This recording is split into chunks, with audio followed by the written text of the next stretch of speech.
千寻，这些书籍放到2层楼阁中去，安排人全部抄写出一份，分类放到1楼。我刚看后院的位置很空，派人到后面也盖间敞亮的屋子，提供桌椅。这些孤本书籍以后提供给上门来的文人查阅抄写，收取1人50文钱吧。如果损坏书籍，要原价赔偿。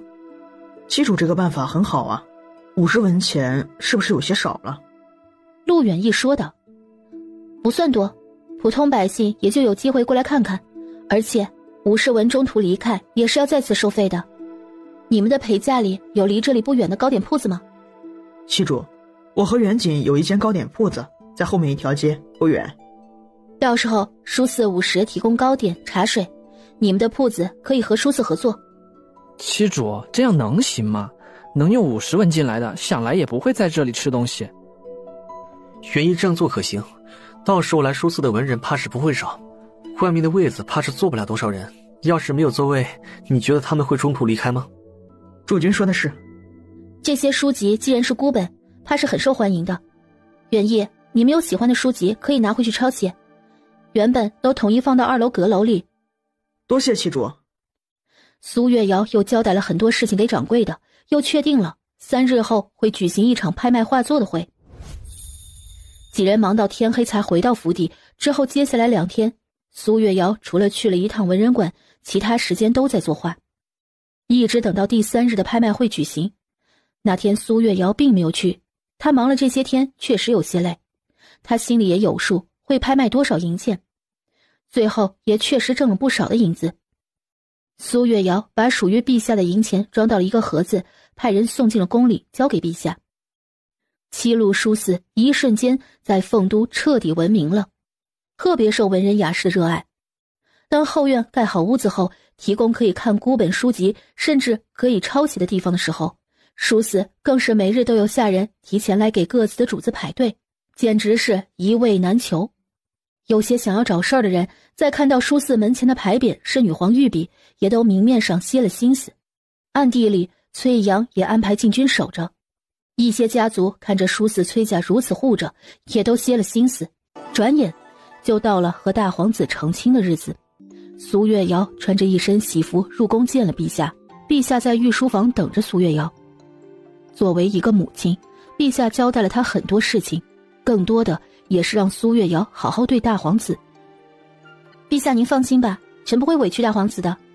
苏月瑶，记住你说过的话，如果哪天涛儿受了委屈，朕并不饶你。陛下放心吧。终于到了大皇子寝宫，苏月瑶看着若谷在门口等着。内官们看着苏月瑶，他们都想知道殿下身边的贴身内官若谷会如何为难苏女君呢？奴见过苏女君。我可以进去接大皇子了吗？当然可以，但是殿下派奴来问苏女君一个问题，苏女君回答满意了，就可以进去了。请问？殿下问他的心愿意给您，您打算给殿下多少您的心，又能维持多久呢？殿下愿意给我多少，我就给多少。只要君不负，愿携手共白头。之后空气中很是安静，他们都在等大皇子说话。请苏女君进来吗？之后若谷行了一礼，把位置让开，退到一旁。苏月瑶抬脚走往屋里，目光瞬间被眼前的景象所吸引。只见一袭鲜艳如雪的红衣映入眼帘，身着这袭红衣之人正是那位身份尊贵气质高雅的大皇子。此刻大皇子正端坐于精致华丽的梳妆台前，宛如一幅绝美的画卷展现在苏月瑶的面前，而那张原本就英俊非凡的脸庞经过精心描绘之后，更是散发出了令人惊艳的魅力。每一处细节都恰到好处，使得整个人看上去越发的超凡脱俗，与众不同。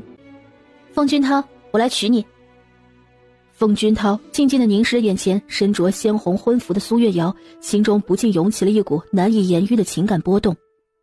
经过精心装扮后的她，宛如一朵盛开在春日里的娇艳花朵，散发着迷人的芬芳。两人到了拜堂的大厅，此时陛下和凤后已经提前来到，坐在了主位上。按道理说，大皇子的父君谢策君应该到场的，但是被大皇子拒绝了，所以凤后就跟着女皇一起过来了。一拜天地，二拜高堂，夫妻对拜，礼成。苏月瑶和凤君涛一起回了寝殿，因为今日他们成亲，浴室里更是洒满了花瓣。就在前2天，当他前来熟下皇子府时，发现了此处，第一反应就是他想泡。他有些不好意思让大皇子亲自侍奉自己沐浴，更别提那些宫中的内官了。春日和春霜守候于屏风之侧，而苏月瑶则缓缓地褪去衣裳，迈步踏入那弥漫着腾腾热气的浴室之中。他轻轻地合上双眸，试图舒缓一日下来的满身倦意。然而就在此时，一双陌生的手却悄然自他身后深处轻柔地抚上他的肩头。这突如其来的触感令苏月瑶悚然一惊，他猛地转过身来。你怎么来了？苏月瑶看着眼前突然出现的凤君涛，心中不由得一阵慌乱。妻主沐浴，怎可不叫我来侍奉呢？我自己可以的，不需要你来帮忙。妻主莫不是害羞了吧？咱们已然拜堂成亲，成为夫妻，日后自然应当互相照应，亲密无间才对呀。你别过来！苏月瑶有些紧张，她此刻可什么都没有穿，花瓣能勉强遮一遮，但是离得近了，她要羞愧死了。毕竟她还不能确定大皇子是否真的愿意和她在一起，成为名副其实的夫妻。妻主今日不是说我的心给你多少，你就给我多少的吗？只要我不负，愿携手白头的吗？你问的是真心的？凤君涛，我虽然娶了3位郎君了，但是我对待每一份感情都是认真的，你不准骗我。我要不是真心的，会这么心甘情愿的过来？之前是想利用你出了皇宫，但是如今觉得和你做真实的夫妻也不错。只见他猛地伸出手，一把将苏月瑶紧紧搂入怀中，然后毫不犹豫地再次俯身亲吻下去。两人紧紧相拥，唇紧密地贴合在一起。1个多时辰后，大皇子抱着浑身瘫软的苏月瑶出了浴室。妻主，有没有觉得哪里不舒服？苏月瑶直接冷哼了一声，转过身却不搭理他。妻主，你这是对刚刚我的服侍不满意，想再来一次还是几次？凤君涛，你给我滚！翌日午时，苏月瑶在浑身酸疼的状态醒来。妻主醒了吗？凤君涛立马出现在床边问道。现在什么时辰了？快到午时了。什么？5时了？我们今日不是要进宫谢恩的吗？我派人去通知母皇，说你身体不适，下午再进宫去。凤君涛，妻主别生气，母皇身为女子能明白的。妻主昨日消耗大，膳食呢，我一直让人备着。先用膳吗？两人一起用了膳食。主君那边你去了吗？去过了，我给你大策军道过歉了。他们其实很好相处的，你要是在皇子府待着无聊，可以去找他们。哎，你那个侍军呢？我都进门了，他为何不来拜见我？你那2个侧军接受了我的道歉，也给我敬了茶，以后我不会为难他们的。侍军你不用管，也别管，说不清楚。妻主，你要是很喜欢他，为何不娶他为侧军？侍军就是地位很低的，难听点儿，妻主随意打杀送人都可以的。还随意打杀？他不灭了他就好了，还送人？那般势力的大佬，怕是能把国家给颠覆了。我和他的情况不一样，我对你们都是一样的。我知道了，如果妻主把他当作侍军，那他就应该按照规矩来给我敬茶的。他出门了，等他回来再说吧。我并不会为了他打破什么，只是殿下，我和他中间牵扯了很多的事情，所以还请你不要多想。好的，妻主。之后两人又收拾一番，准备往皇宫去。妻主，此时有些热，要不我们晚一会儿再去吧。如今凤都都看着他，今日他已经是坏了规矩，再如此怕是于他不利。到了御书房，两人对着女皇行礼问安。女皇看着两人，特别看到自家儿子那嘴角带笑的神情，想来是很喜欢的。用过午膳了。母皇已经用过了。苏月瑶，我和汤儿有些话要说，你先去御花园等着他。内官领着苏月瑶到了一处较为偏僻的小亭子。苏女君，这是离得最近的一处凉亭了，就是小一点。没事，不影响，我就是想要歇歇脚。苏女君，奴去找人送些茶水过来，您就在这儿别乱走啊。好的，你去吧。突然一声男声吓了苏月瑶一跳。你这个贱人，来人给我按住他，今天我就好好教教他如何的给本市请安。侧君，你手下留情啊，如君今日。侧君，你手下留情，如君今日身体不适。苏月瑶听到吵吵闹闹的声音，侧君、如君，陛下的后宫，宫斗剧情啊，她有点想看看，怎么办？不行，不能去，皇宫不是她这个女子能来回走的地方。她在看热闹，看到陛下后君们的争斗，怕是要完呢。但是这里又离得太近，不行，她还是先离开这里吧。苏月瑶刚起身，就听见打巴掌的声音。如君，裴如君。苏月瑶听见这个名字，顿了一下。裴，是不是千寻朋友裴公子的家里人？万一是熟人，他要不要去啊？女君，你救救我家如君吧。你家如君可是姓裴，丰都裴家。是的，女君，求您去见陛下，救救如君。我去看看。苏月瑶走到的时候，发现一名男子被两个内官压着，而且脸已经红肿起来，手下的可够狠呢。这不是苏女君吗？怎么不在府里陪本市的庶弟进宫来了？杨策君，他不是还在禁足吗？这都能遇上。我昨日才娶了大皇子，今日当然是来给陛下谢恩的。杨策君，你不是还在禁足吗？当时陛下说禁足几个月来着？你，苏女君，是陛下特意下旨解了策君的禁足。哦，杨策君不珍惜解了的禁足，竟上赶着欺负人来着，不怕陛下发现再次禁足吗？苏月瑶，你说话注意些。本市上次被你诬陷，是因为正好被陛下看见。你不知道吧？我父亲立了大功，所以才……原来是凭父亲得到了解禁呢。我还以为策君是靠自己努力呢，都这么大了，还靠着父亲呢，好意思吗？你，苏月瑶，我身为陛下的侧君，你一个女子出现在这里见到我们，不打算避嫌吗？是应该避嫌的，但是你不在这儿吗？你可是我主君的嫡兄呢。我主君最近想念你的很，让我带几句话给你，不可以吗？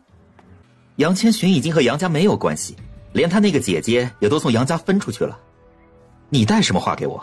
你是想救裴如君？我比他辈分高，他今日冲撞本市就该受罚。来人，继续给我打。杨策君，裴如君也是伺候陛下的人，你让一个内官如此打他的脸，可曾想过陛下的脸面？苏月瑶，你这是要插手后宫之事了。苏女君，今日多谢您出手相助，但是后宫之事，您不能插手。臣是冲撞了侧君，理应受罚。我要是插手了又如何？苏月瑶，后宫不是你放肆的地方。是不是我都应该让陛下来决断的，不是吗？好，你今日越想护着裴如君，我就要罚他。来人，给我拉开苏月瑶。哎，侧君。内官听到这命令，第一反应都没有动。他们不能伤害女子，不然怕事后命都没有了。特别如今苏女君还是大皇子的妻主，大皇子在宫里除了之前的谢贵君，宫里的人可是谁都不怕的。谢贵君降位分被封禁后，宫里的内官可是不敢惹大皇子的，他有陛下的宠爱啊。侧君息怒啊！你们连我的话都不听了，你们不动手，本市现在就要了你们的命。苏月瑶冷冷地站着，她在等御书房的内官过来，算算时间也应该要找到这里了。我看谁敢，我如今是有官职在身的。给本市抓住苏月瑶，你们是想死不成？内官直接下意识的一个用劲压向苏月瑶的胳膊，顿时胳膊连着肩膀疼痛传来。苏月瑶直接疼得跪了下来。哎，这是怎么回事？苏女君，刚刚的内官出现，看到这样的场景，大喊出声：“内官我！”苏月瑶突然感觉好疼，浑身没有力气，还没有说什么的时候，直接晕了过去。顿时场面都乱了起来。苏女君，此时的御书房并不知道苏月瑶在御花园的事情。涛儿，谢策军再怎么说也是你的生身父亲，他如今染疾，太医已经断言活不了1个月了，他想见见你。母皇，儿臣不想见他，他从来都没有真心待过儿臣，儿臣如今已经嫁给自己喜欢之人，不想再回想过去了。朕知道了，回去你好好想想，他毕竟是你父亲。好的，母皇。苏月瑶对你好吗？他很好，我很喜欢。你喜欢就好，以后好好对他。女子有时会骄纵些，你也多包涵些。母皇，儿臣会的。如今女子稀少，不好有孕，你多多宠着点儿，让他给你生个孩子，以后在后院也有个盼头。母皇，我如今不考虑孩子的事情。再说女子大多都是上了20多岁才会怀孕，不急的。确实是，朕看苏月瑶也是重情义的性子，想来以后也会给你生个孩子的。陛下，不好了，苏女君在御花园晕倒了。什么？女皇都有些吃惊，大皇子听到一瞬间直接出了御书房。大皇子到的时候，看到躺着的苏月瑶，脸色有些苍白，顿时闪身到他的身边，脸色阴沉地看着亭子里的人。发生什么了？谁欺负本皇子的妻主？不要命了！大皇子，是杨策军的内官，他们压了苏女君，才导致苏女君晕倒的。你这狗奴才，本市的内官根本没有用力，这是要拉开他。御医，赶紧过来把脉。好长的时间，周围都是静悄悄的，只剩下呼吸声。快去请陆院守过来，快去！我妻主怎么了？到底怎么了？女君她好像有孕了，臣有些不确定，所以才要请陆院守过来。什么？苏女君有孕了？女皇过来的时候，听到这个消息，有些震惊地问：苏月瑶还没有到18岁呀？凤都近2年都未有20岁之前就怀上孩子的女子。苏女君可以移动吗？轻一点没关系。苏女君刚刚是受了惊吓吗？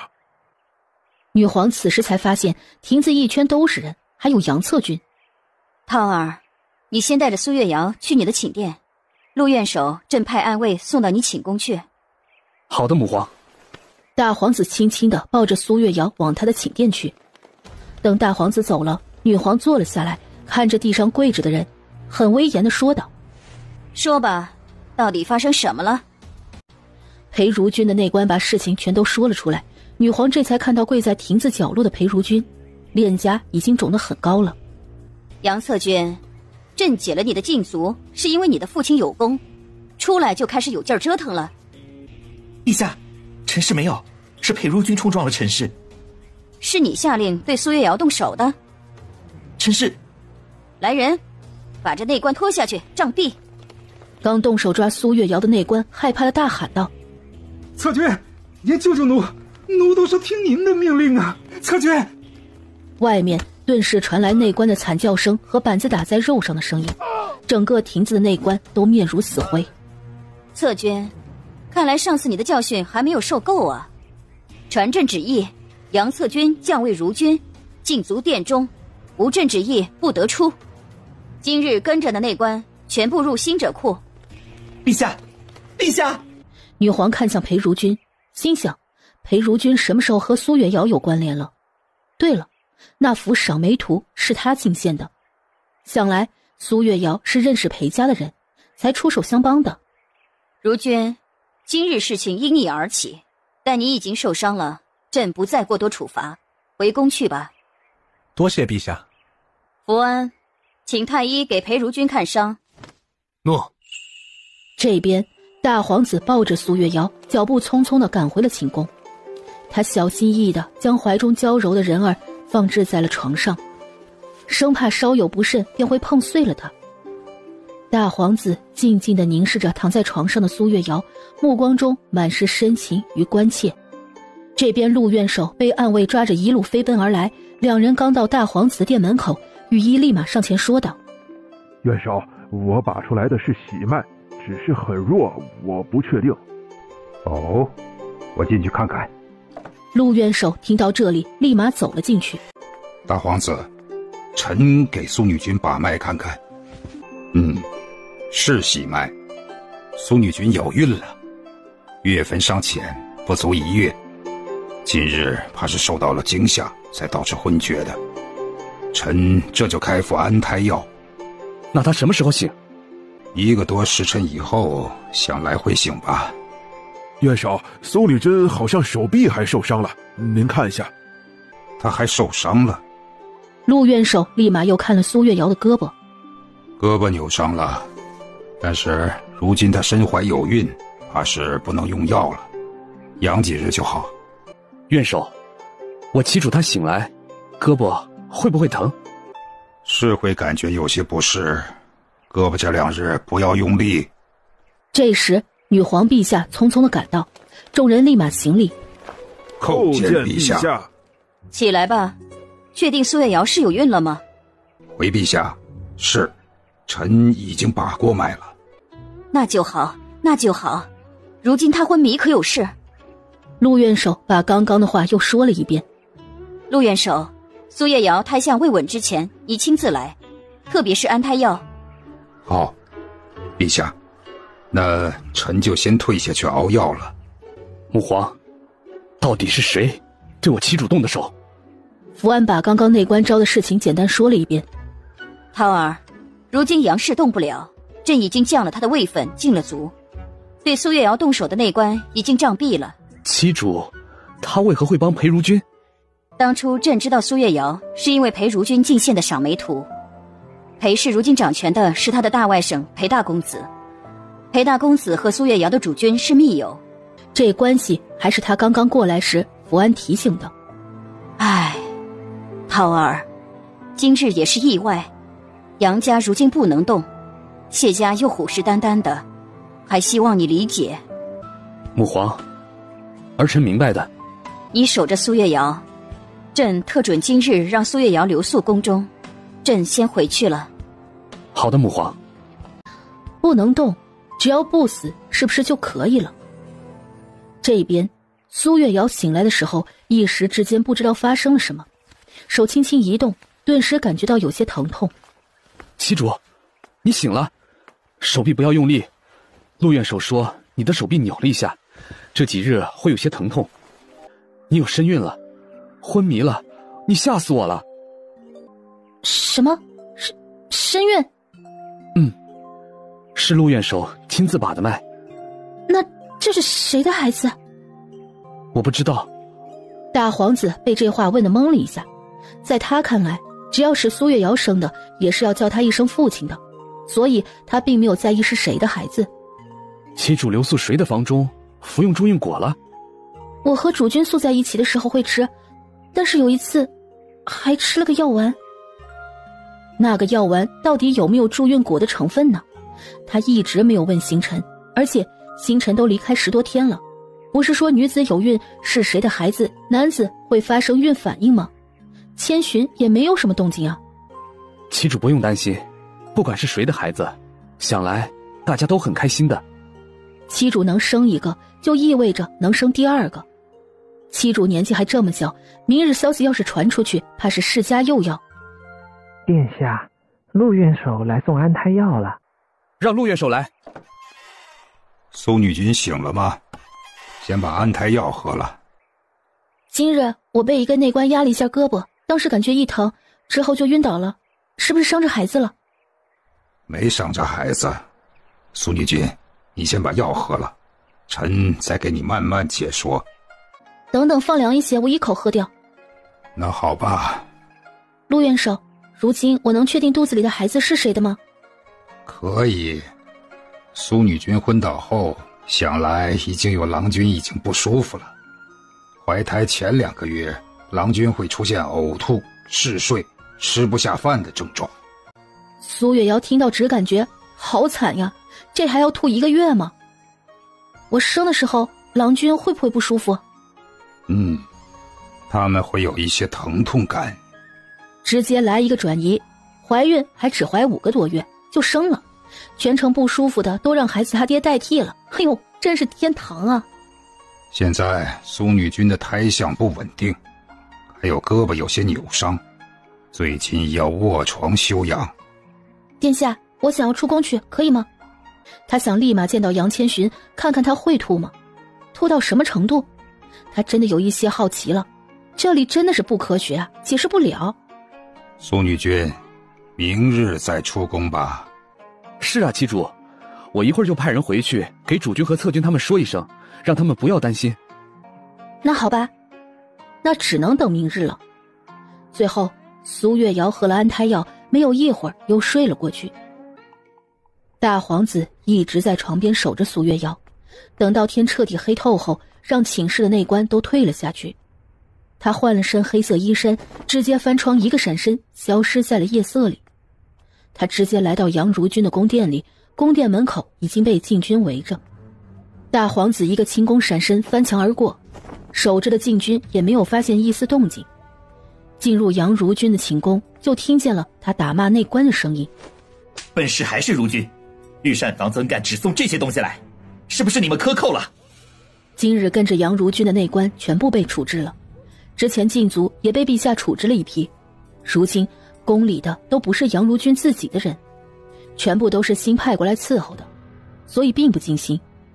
今日事情发生后，整个后宫都传遍了，苏月瑶有孕，陛下没有动杨策军，那是因为杨辅臣害了女子动了胎气，要是在外面如此，怕是会被拉到府衙挨板子的吧。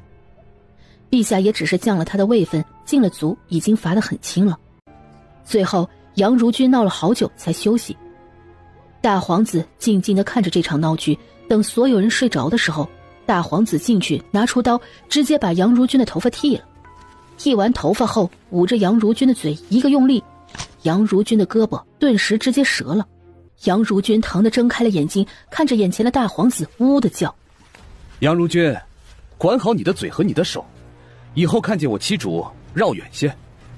母皇是说了不能动你，你只要活着就可以了。本皇子的手段可是从我那好父君那儿学了不少。杨如君，想要试试吗？杨如君此时眼神中带着惊慌和恐惧，胳膊传来的疼痛快要了他的命。本皇子天不怕地不怕，杨如君最好老实待在殿里，不然本皇子有的是手段折腾你。大皇子说完，把杨如君打晕后直接离开他的宫殿。母皇说不能动他，如今先饶了他一条命。这边大皇子的动静被女皇的暗卫看得一清二楚，只是他们并未阻止。女皇也知此时杨策军的罚有些轻了，但是朝中很多事情都把持在杨辅臣手里，杨辅臣更是亲自去办，立了不少的功劳。朝廷上支持杨家的官员实在是太多了，他这个时候看着杨辅臣还有用的份上，就只能从轻处罚了杨氏。陛下，大皇子把杨如君的胳膊弄折了，要不要请太医过去啊？他不是被打晕了吗？等他醒来吵闹了，让禁军给他请一个过去。知道自己是怎么受宠的，还如此跋扈，真是愚蠢。女皇对杨策军彻底没有耐心，怕是以后也再难有恩宠。大皇子回到殿中，先是去换了一身衣衫沐浴后，才回了寝殿。看着熟睡的苏月瑶，心里一片柔软。他自小在宫里见惯了阴私手段，那些自诩是世家的公子，为了得到母皇的宠爱不择手段。他一直以为自己不会和他们那样，为了得到女子的喜欢变成那般模样，但是如今这人是苏月瑶，他心中只想把最好的都给他。昨日他昏迷，他都控制不住，想要把所有伤害他的人杀了。大皇子躺到苏月瑶的身边，轻轻地搂住她。苏月瑶下意识的头动了动，找了一个更舒服的位置继续睡了。翌日清晨，苏月瑶缓缓地从睡梦中苏醒过来。当她意识到自己躺在大皇子的怀抱中时，心中不禁涌起了一股异样的感觉。他抬头望去，只见大皇子那俊美的面容近在咫尺。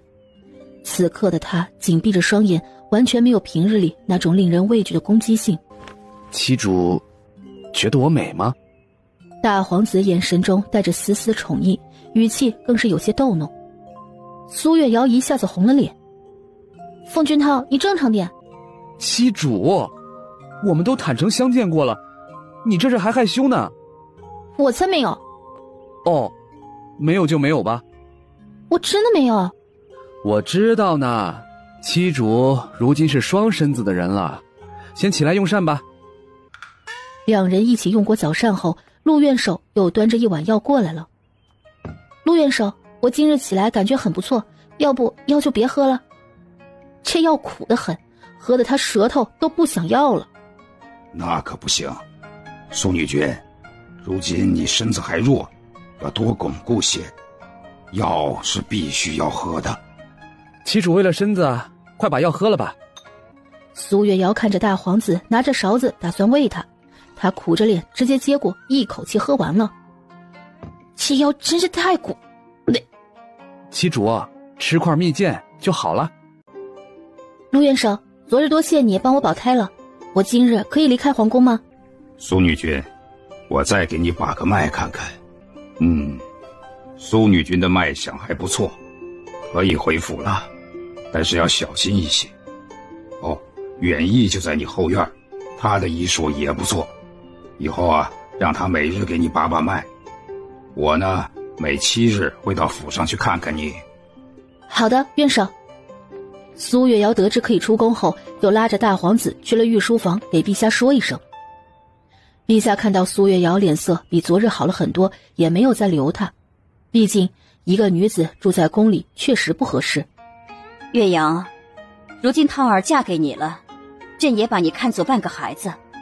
你如今未满20有孕，凤都怕是又要掀起风雨，世家又要盯着你了。朕会为你挡一阵儿。昨日杨策军，朕已经降了他的位分，也尽了足。涛儿更是给你出了气，你以后在后院也要真心对他，明白吗？陛下，臣知道的，谢陛下为臣挡住那些世家们。回去吧，涛儿看护好你妻主，她有孕，如果她出事儿，朕都救不了你。母皇放心吧，儿臣会注意的。两人出了御书房。殿下，你是如何替我出气的？我也没做什么，只是剃了杨如君的头发，折了他一根胳膊，要不是母皇说，他还要留着。哼，本皇子定要他赔命。这还叫他没有做什么？剃头发可是大忌，毕竟这里人也是觉得身体发肤受之父母的，而且一个后宫之人直接没有头发了，以后还如何争宠？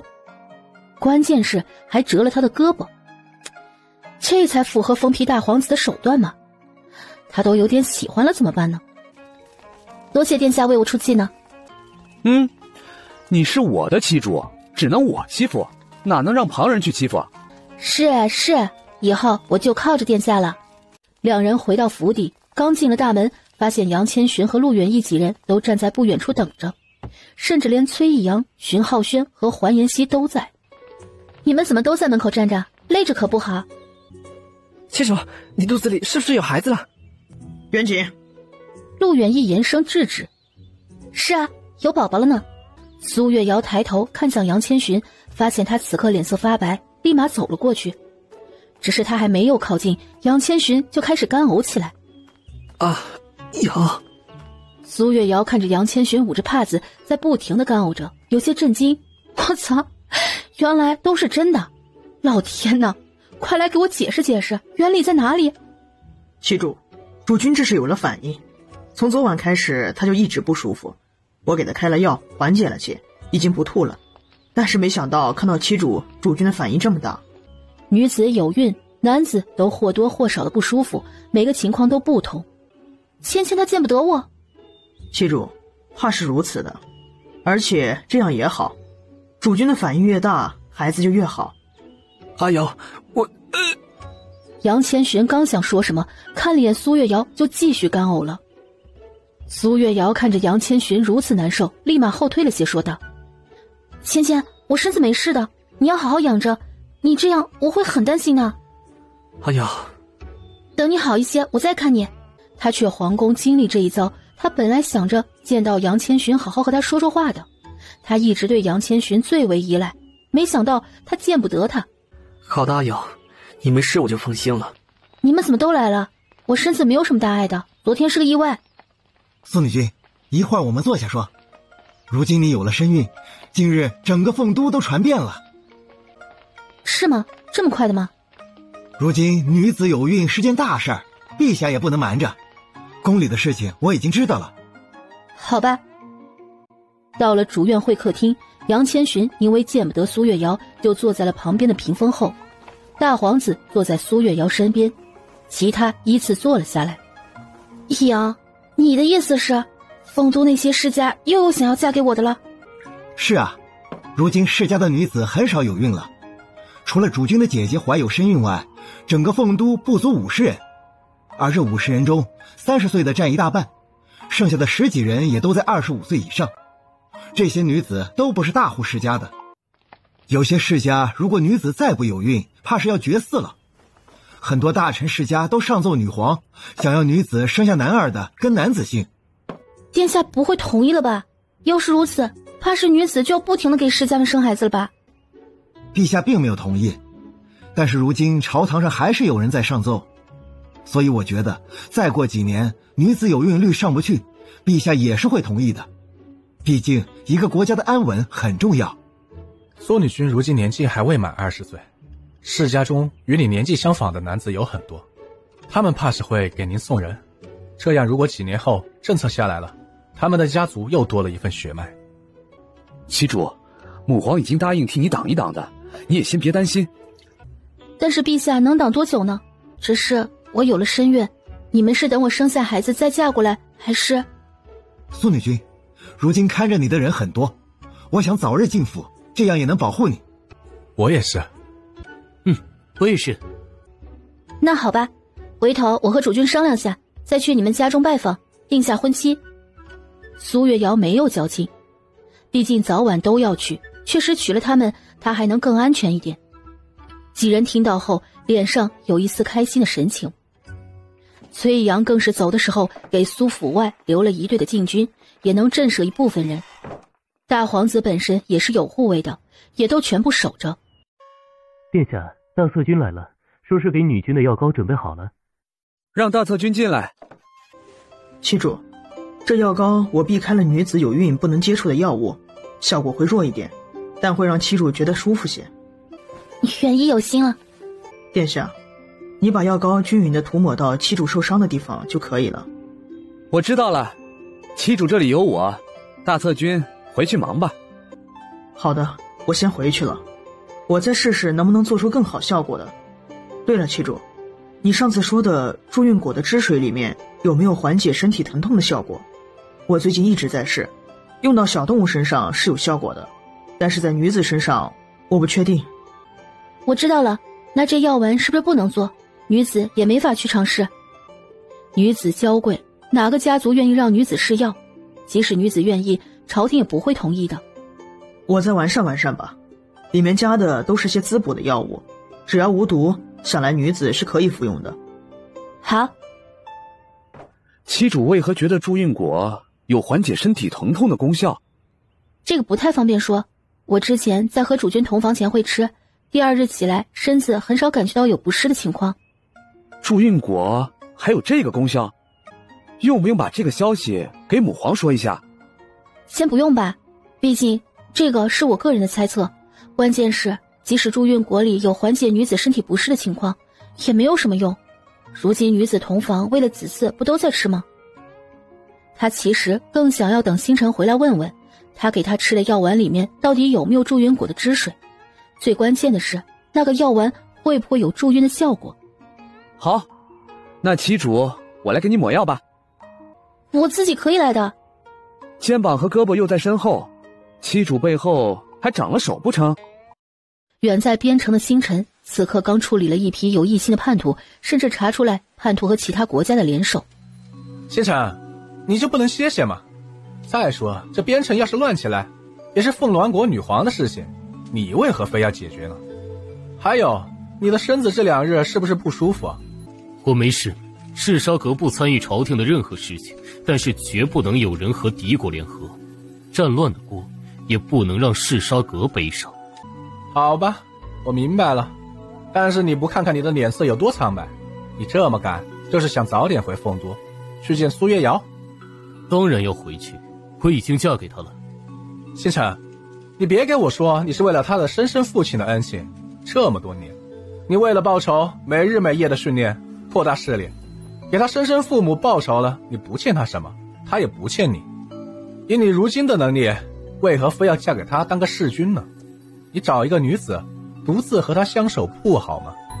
还有，在苏府你还留了人手，你离开了这么长时间，他可有一次问过你，我们为何没有收到一封传信？清晨和星辰当年是在杀手组织认识的，他们一起训练，一起杀人。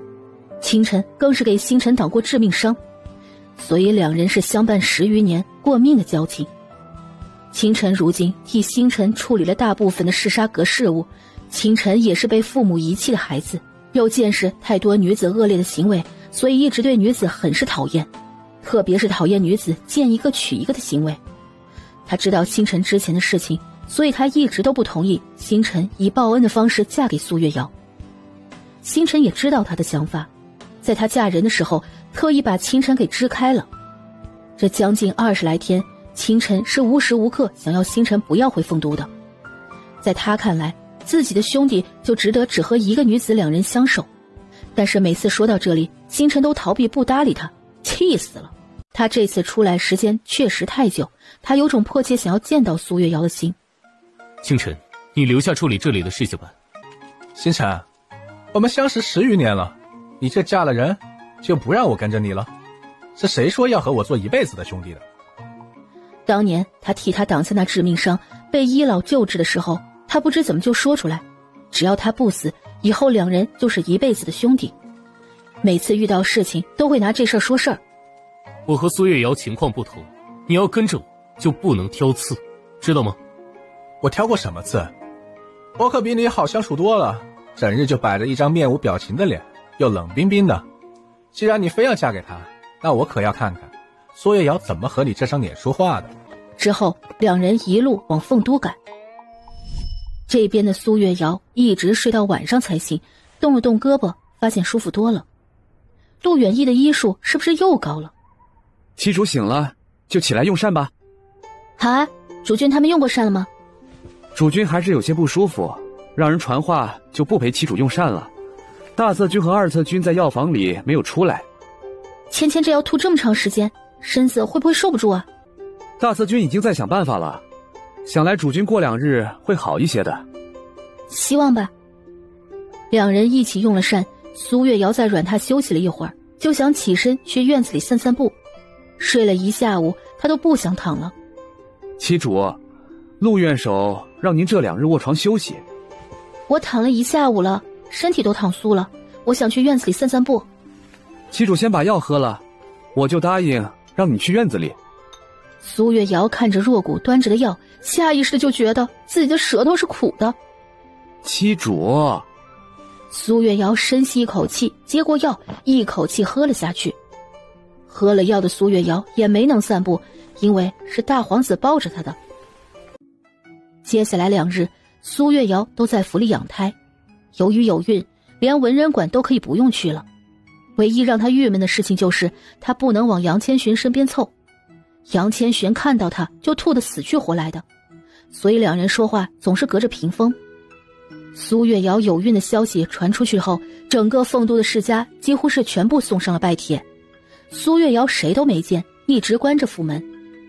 陆远义他们也都轮流守在苏月瑶的身边，听他们的意思，以后他不管去哪儿，他们之中必须有人陪着。连苏月瑶平时作画的时间也最多画上1个时辰必须休息，几乎什么事情都不让他做。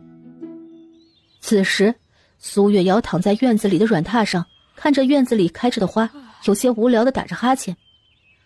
远义，你们其实不用如此的，你不是要做药丸吗？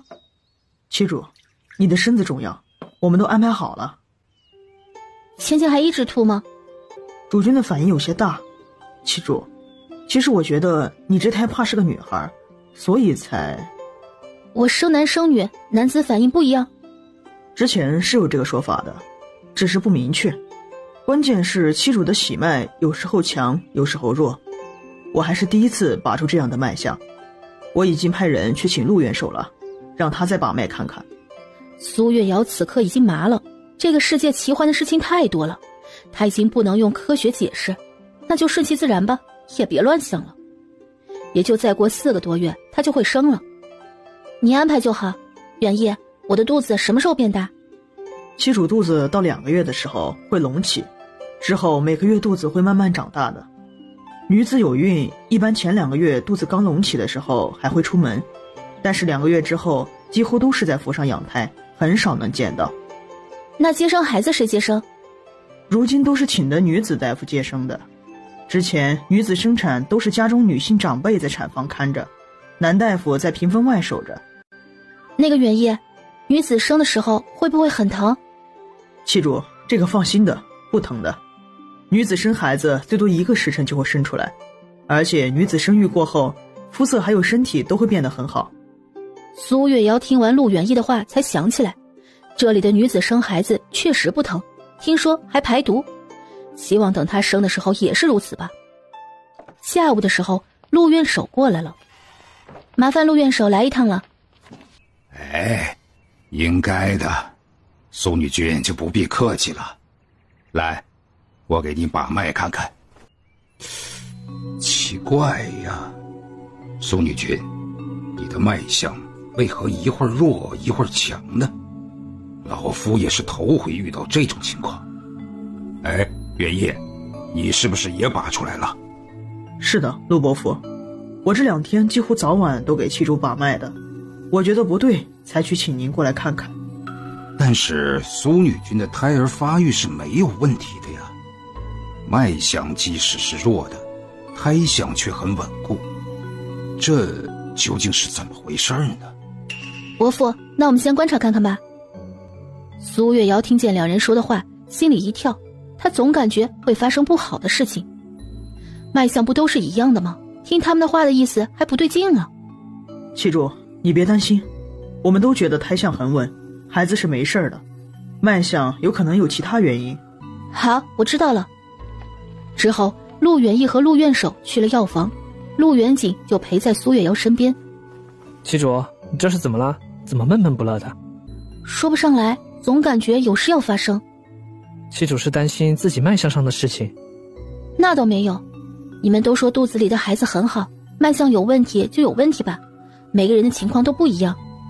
七主，有大哥在，不会有问题的，你就放心吧。他心里一直不是很踏实，又说不上的感觉。就在苏月瑶又悠闲的过了2天后的一个清晨，星辰和清晨回到了林雪居。星辰，这院子也太小了吧？你要是挑剔，就回分阁去。星辰，你不看看你脸色有多苍白？我说把药老招回来给你看看，你又不愿意。中间路过杨府城的时候，不是让阁中的大夫看过了吗？没有问题的。药老最近要采摘一味药，先别打扰他老人家。那你想吃什么？我吩咐厨房给你做。这几日赶路，你更是一口饭都没吃下。你看情况吧，我没什么想吃的。这几日他确实不知道怎么了，有时浑身一丝力气都没有，有时候又特别困，有时候看见荤腥的食物肚子难受，看着清淡的食物又一口吃不下。要不是内力能运转，他都要怀疑自己是不是中毒了。天儿，我不在的日子，女君一次都没有进来过。天儿跪在地上，有些惶恐，总觉得要是实话实说，主子怕是要发火。回世君，女君刚查出来有孕，想来是要养着身子，所以就没有过来。有孕了？她不是还未满18的吗？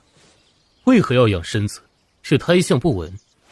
前几日大皇子已经嫁给女君了，女君和大皇子进宫，在宫里发生了一些事情，导致女君脉象不稳，女君还在宫里住了1天才回到府上的。具体的事情说清楚。之后天儿不敢隐瞒，把调查的事情全部说了出来。杨家，主君的母族。是的，杨家已经和主君彻底决裂了，主君的姐姐也已经从杨家分家出来了。给阁中传令，杨家的生意，朝廷派系的官员都给我拔了。世君，是和杨家有关的都要拔除吗？和杨家关系密切的家族都除了吧。要是这么做，动静会不会太大？一个杨家而已，要不是看在他主君的面子上，也不能让他们多蹦跶几下。让阁中的人动作快点，宫里的杨氏，让阁中的人去关照关照，但是别让人死了。是的，世君。女君怀的是谁的孩子？是主君的。主君这几日反应很大，更是见不得女君。女君一直在主院或者院子里由其他侧君陪着。我知道了，女君的身孕有1月了？应该还未满1个月。星辰听到这里顿了一下，又嗤笑一声。他刚刚脑子还想到他们在一起也是有机会让他有孕的，但是他们那天在一起又没有吃住院过。再说他是最不愿意给他生孩子吧。还有世君，女君的脉象好像有所不同。陆院守特意来了府上给女君把脉，但是并没有查出来。属下的人听到的是女君的脉象是有时候强劲，有时候弱，但是脉象是稳固的。府里还发生什么事了？女君忽然有孕，导致凤都的很多世家都想把儿郎送进府上来，所以主君他们应该是在主院安排了暗卫，还有府外有禁军守着。让嗜杀阁的弟子辈的杀手调过来10人，守着府外。好的，世君。世君要去主院通知女君你回来了吗？不用。星辰摆了摆手，让他们都退了下去。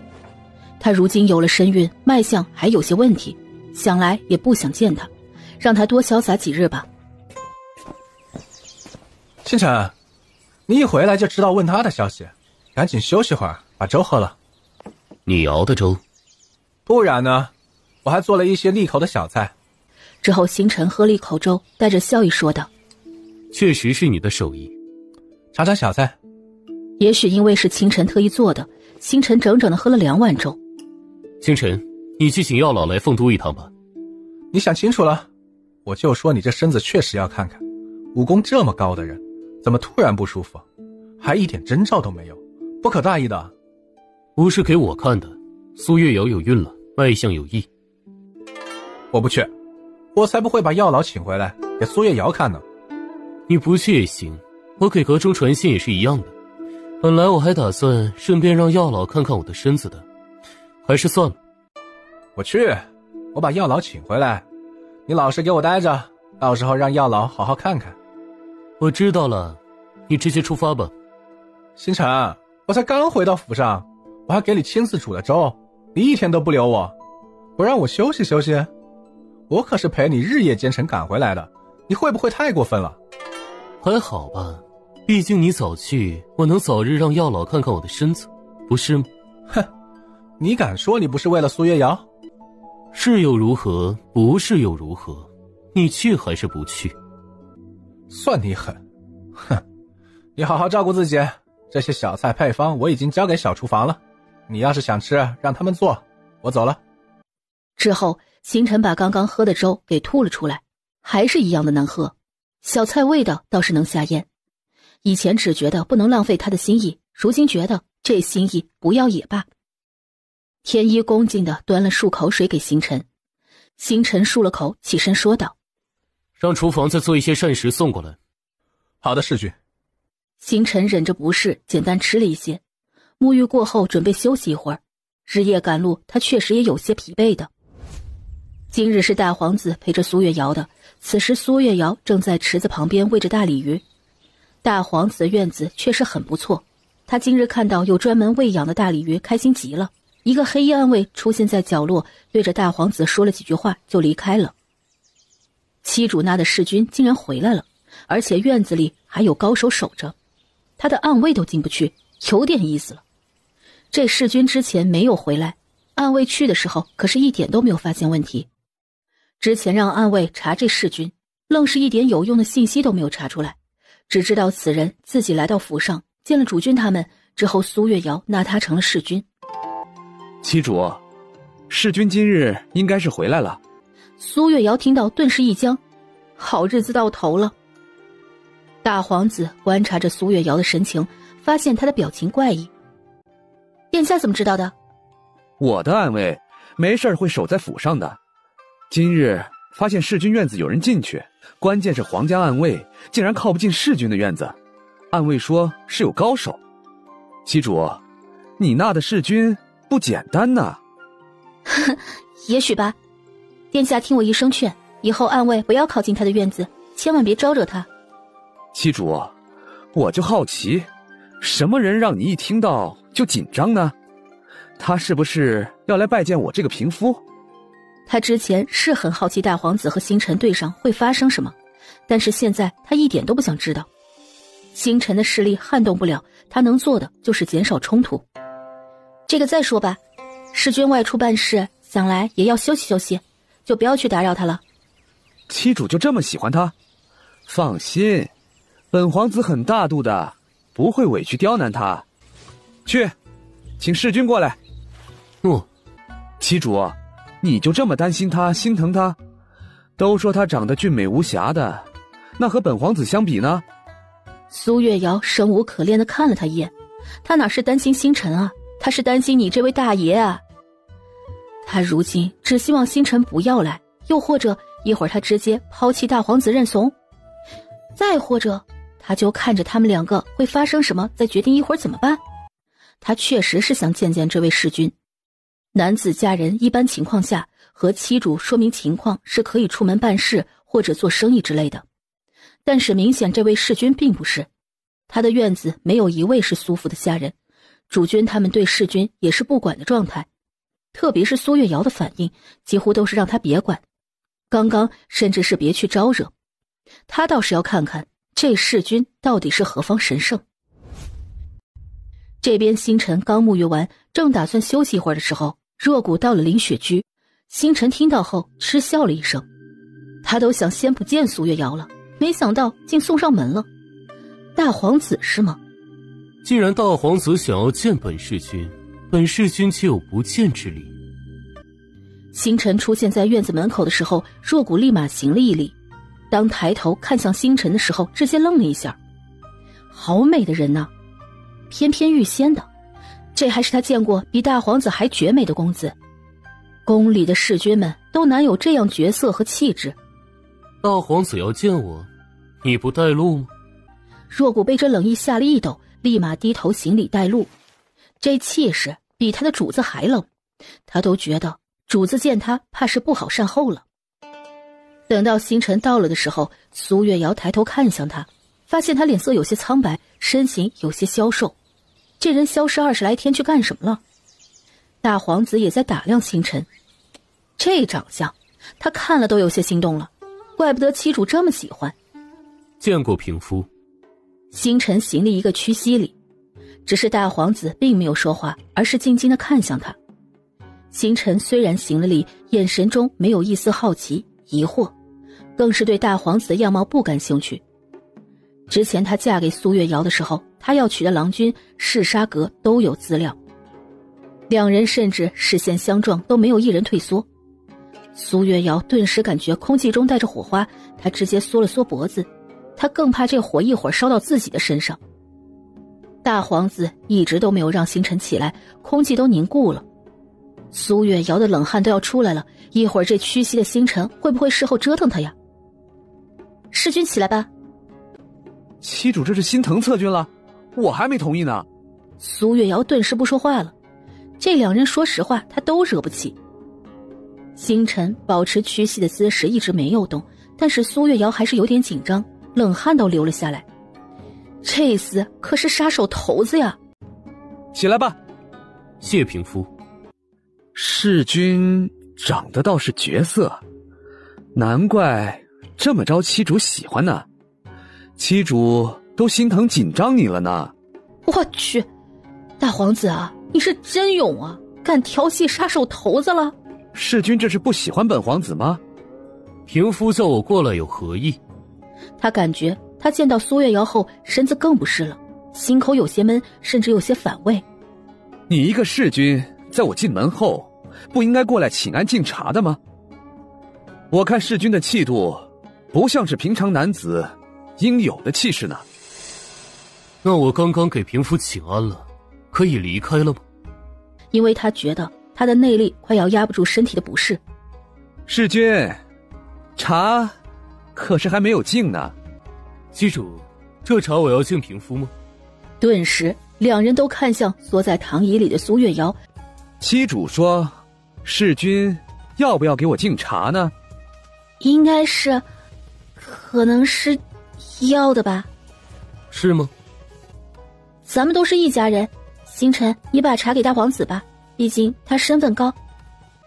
星辰这次听到苏月瑶如此，似笑非笑的又看了眼苏月瑶后，倒是接过了若谷手里的茶，对着大皇子说道：平夫请喝茶。大皇子还是在苏月瑶的示意下接过星辰手里的茶喝了一口。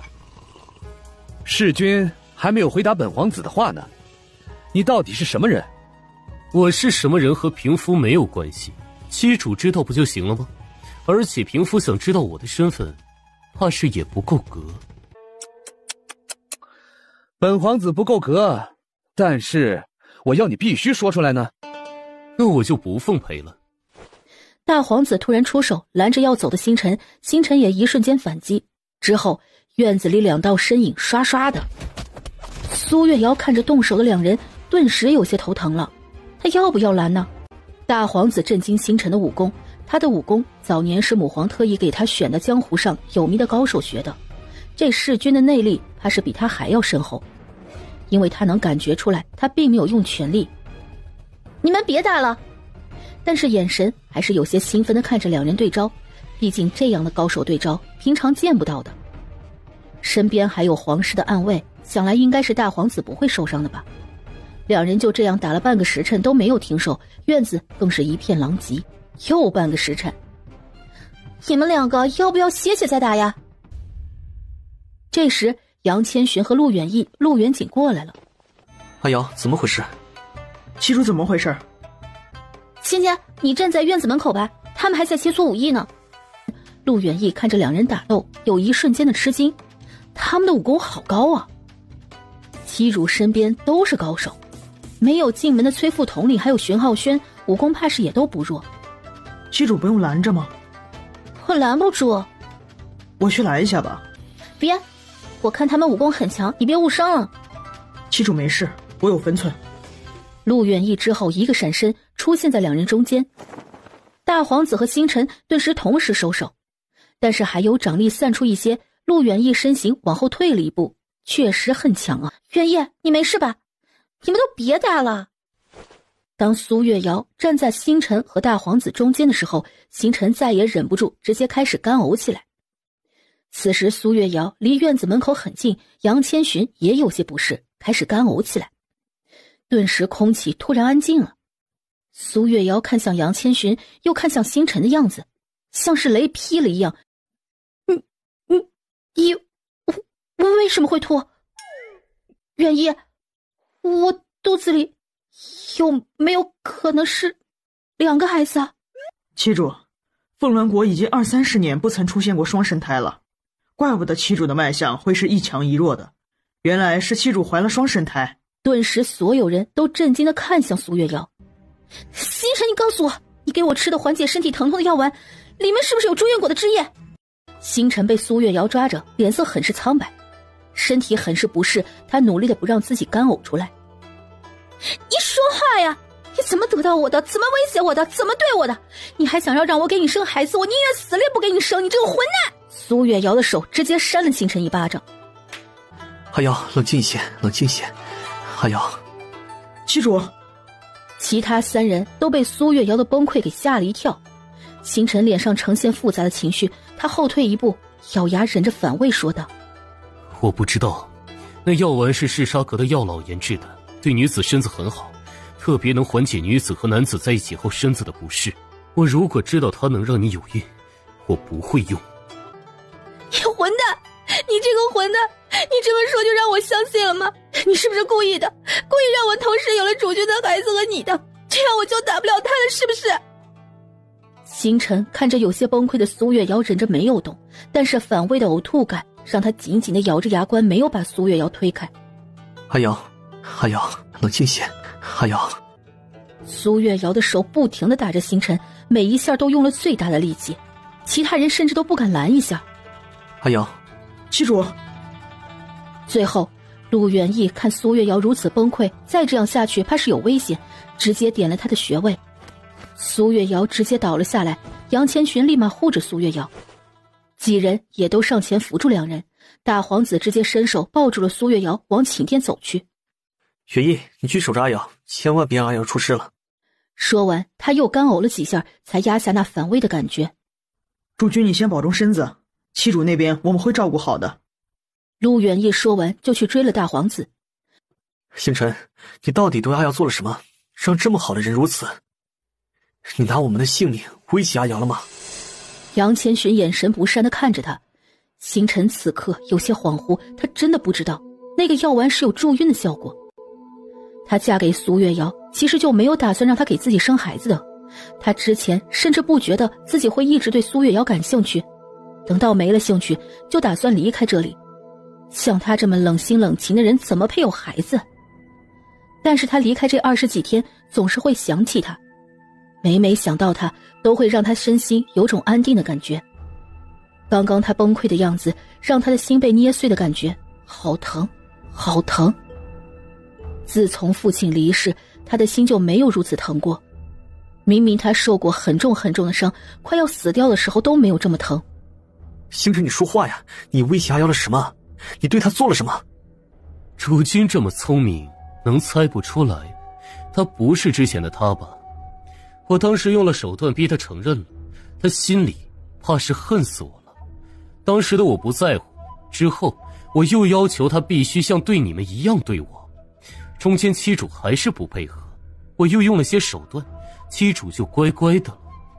他和你最为亲近，你会感受不出来吗？杨千寻听到这里顿时身形一晃，想到阿瑶和星辰在一起之后的行为。星辰，你混蛋！主君不要惹我，那药丸我确实只知道可以缓解女子身上的不适，以后我会好好对她，不会再让她受委屈了。你如此伤害她，拿什么保障？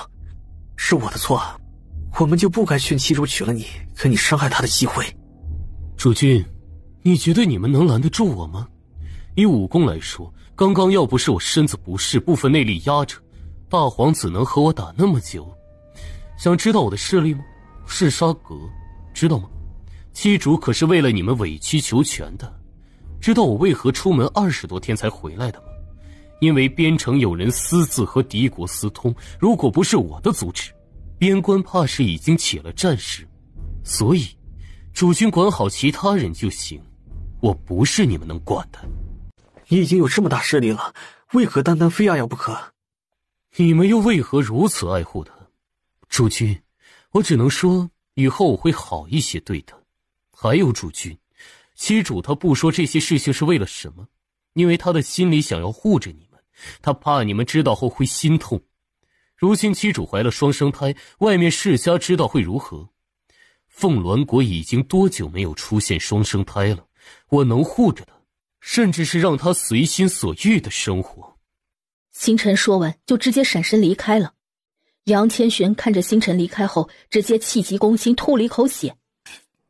主君，我没事，走去看看女君。阿瑶终究是他护不住他。大皇子寝殿，苏月瑶双眼紧闭，脸色有些苍白。陆远义还在把脉。我进宫去把御医给请过来吧。殿下，七主就是情绪波动太大，脉象没事，我开服安胎药，七主喝下就没事了。那七主什么时候会醒？最迟明天早上。七主怕是有心结，我们还是要等他想清楚了。那个弑君到底是怎么回事？陆远义和陆远景都沉默了。七主这些时候的转变，为何突然要那么努力？他们怕是成为七主的软肋了。大皇子看着他们两个死气沉沉的脸色，心里一跳。这时脸色苍白的杨千寻走了进来。主君你身子不适，我们在这儿守着七主就好了，怎么还过来了？当他们看到主君眼底带着的哀伤和沉痛时，浑身一颤。他们想对了，造成七主如今这样的，他们也占了一份。是他们为了七主的身份，求着七主娶星辰的。到底发生什么了？说出来一起解决。是不是星辰做了什么伤害妻主的事情？我去给妻主讨回公道。大皇子别去，他的势力不是我们能抗衡的。如今阿瑶怀了双生胎，外面的世家如果知道，怕是会虎视眈眈的要送人进来。那些世家甚至会为了阿瑶的生育能力什么都做得出来，我们赌不起。妻主如今走到这样的地步，我有很大的责任。等妻主醒了，我自会自请下堂。主君，不要如此说，妻主心里怕是把你放得很重。你要是如此，妻主心里更难过了。是啊，主君，我们也有责任。我想和阿瑶单独说会话，可以吗？陆远义和陆远景起身，拉着站在一旁的大皇子退出了屋子。杨千寻忍着身子的不适，走到床边，立马开始干呕起来。但是他忍着握着苏月瑶的手。阿瑶，对不起，你不应该为了护着我们委屈自己的。我们可以活出自己的命护着你，我们是不是很没用啊？让你一个女子护着。杨千寻一边说，一边难受的趴在床边干呕着。阿瑶，当初在异县我见到你第一眼的时候，我就知道我此生怕是非你不嫁了。我从来没有见过像你这样的干净的眼睛。我知道你不是原来那个他了，但我不在意，我在意的是你会不会永远留在这里陪着我。阿瑶，我真的好爱你的。你看着我的眼神，你作画时的专注，你护着我的样子，心疼我的样子。床上的苏月瑶眼泪从眼角滑过，像是在梦里一样。听到杨千寻如此悲伤的话，她好难过，她好想醒来告诉她，她没有事的，没有受委屈，她就是怕他们知道之后会内疚，会伤心难过。门外的几人静静地站在门口，听到杨千寻的话，特别是陆远义和陆远景，感觉他们的心都要疼死了。他们真的好没用啊，让妻主为了他们受了威胁。最后杨千寻出来的时候，脸色更加苍白。本来因为身子反应问题，这几天吃不好睡不好，又受了这刺激，人直接晕了过去。另一边的星辰此刻也不好受，整个人到了林雪居也一直的干呕。之前一直用内力压着，一松开几乎是压都压不住。用阁中密信给清晨传信，3日内我要见到药老，还有天字辈的暗卫，除了出任务的全部召回。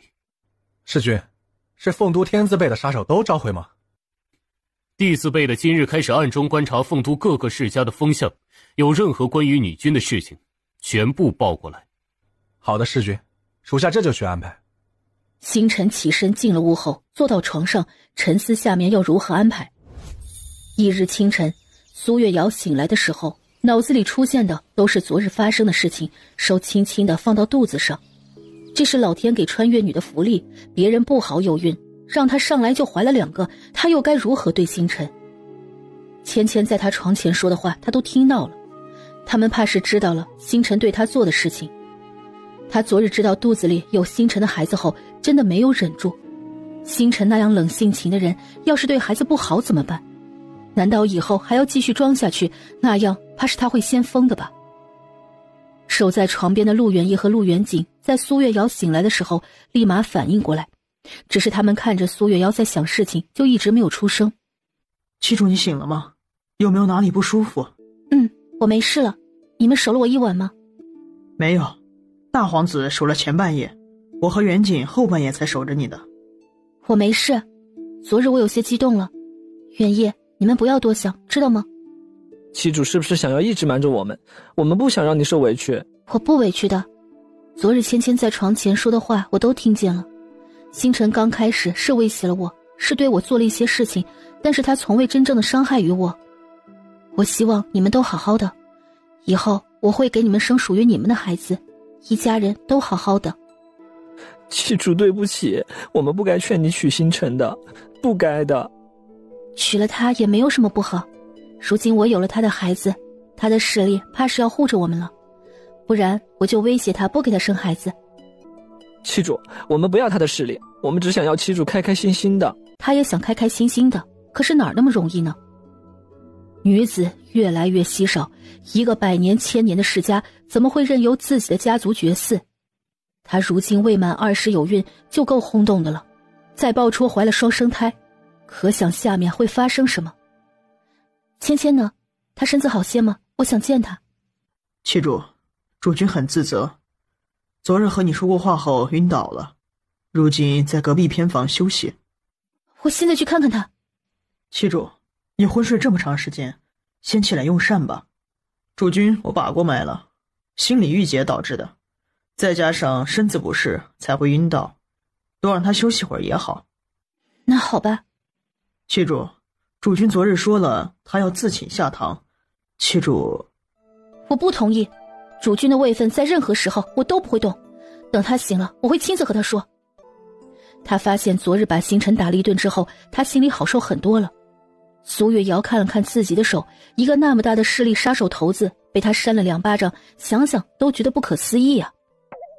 如今他怕是见到他都要吐得死去活来的吧，要不要趁着他不舒服去他面前折腾折腾？他可没有忘记当初他为了震慑他，让他去了密室看那么血腥的一面，他当时也是难受的反胃想吐的。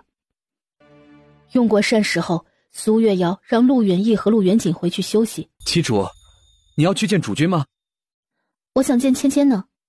主君想来也是该醒了，我让下人把屏风搬到床边。大皇子，中间有些事情我不知道要如何和你说，也请你不要多想，弑君的事情就当作不知道吧。七主，我想知道中间到底发生了什么，我既然把心给了七主，就不会背叛于你。希望月瑶不要把我排外好不好？昨日那种什么都不知道的感觉快要压死他了。星辰既然威胁了七主，主君说他的势力很大，他不是世家子弟，那就是江湖势力。江湖势力的人为何和七主牵扯？中间有什么原因会让主君他们求着七主娶了星辰？而且他们一直说的都是娶了星辰，而不是纳了星辰，就证明他们应该把星辰当作七主的侧君来看的。等以后有机会吧，如今我不想再回忆之前的事情了。好，我等七主以后亲自告诉我。苏月瑶和大皇子进了偏殿，隔着屏风，苏月瑶就看到床上坐着的人充满着悲伤。大皇子，你们都先下去，我有些话想单独和主君说。好。阿瑶，芊芊，昨日你问了星辰是不是？我不想看你如此的，不管他如何，到现在他都没有真的伤害我，所以芊芊不要自责好不好？阿瑶，对不起，是我。你昨日在床前说的话我都听见了，那我也要告诉你，杨千寻，我也很爱很爱你。我来这里，你是我见到的第一个充满善意的人，你的长相，你的气度都是我喜欢的，最重要的是你没有带着一丝恶意对我。当时你并没有因为所谓的名声就带着不好的情绪，所以我才同意娶你的，不然即使当时我身无分文，名声狼藉，我也不会娶你。我知道你内疚没有护住我，甚至把我推给星辰，但是这不是你的错。对于我们普通百姓来说，权势、地位、势力都不是我们能轻易抗衡的。我知你们的心意，也想护着你们，给你们最好的，这是我爱人的方式。阿瑶，我不值得你对我这么好。值得，很值得的。快快好起来，以后我的后院你永远都是主君，我苏月瑶最爱的郎君。阿瑶，我会好起来的，不会让你担心的。阿瑶，我有些饿了，能让厨房准备些清淡的膳食过来吗？好啊，你等等。你们听得很开心啊，几人顿时老实的尴尬的站好。春日，去厨房给主君送些清淡的膳食来。好的，女君。元义和元景，我刚刚不是让你们回去休息吗？你们眼底的黑青都快要遮不住了。还有大皇子，你一个皇子怎么能做出来偷听的事情呢？我要不给陛下写封折子，问问他教的好儿子干了什么。七主，我们错了，我们只是担心主君，真的，我们什么都没听到。是吗？当真什么都没有听到？没有。哦，我本来还想也和你们说些话呢，既然没有听到，那就算了吧。哎，七主，你是不是要给我们说你也很爱很爱我们？你都跟主君说了，我们也想听呢。元景，陆远义立马打断自家的傻弟弟，想听啊，下次再让我发现你们偷听墙角，我就罚你们不准见我。哼！苏月瑶尴尬的走了。最后，苏月瑶走到了林雪居。芊芊都吐成那个样子了，星辰不应该也吐吐？他就是心里不平衡，这还是星辰之前要求的，他怎么对主君就怎么对他。想法确实不错，他也是答应的。这不，他来兑现承诺来了。孩子反正还是需要在他的肚子里待些时日，这时候放弃折腾得亏死。昨日连扇巴掌的事情都干了，星辰都没有推开他，趁着这个机会试试他的底线，他就不相信了。一个男子，他苏月瑶拿不下。女君，世君不是很舒服，您先别。哦，世君不舒服，我更要去看看了。苏月瑶直接抬脚走了进去，守门的杀手更是头疼地看向进去的苏月瑶，但是他们并不敢出手拦着他。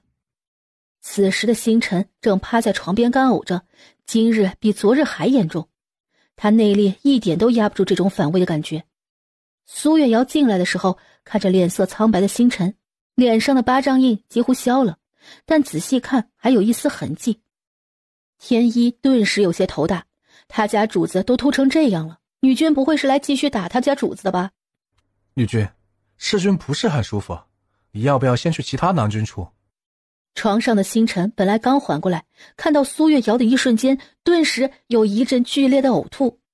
苏月瑶看到星辰如此，心里有一丝不忍，这反胃的感觉确实不好受，但是他才不心软呢，不然之前受到的伤害他不是白受了吗？他在这张床上可没少折腾他，压迫他。苏月瑶抬脚走到星辰的旁边，你们都退下，我看着世君。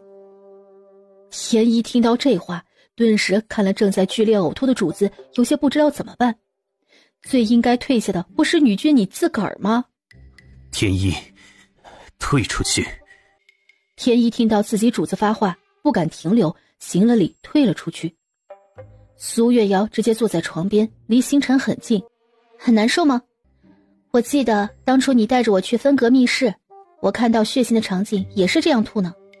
你喂我喝水的时候还是直接灌的呢。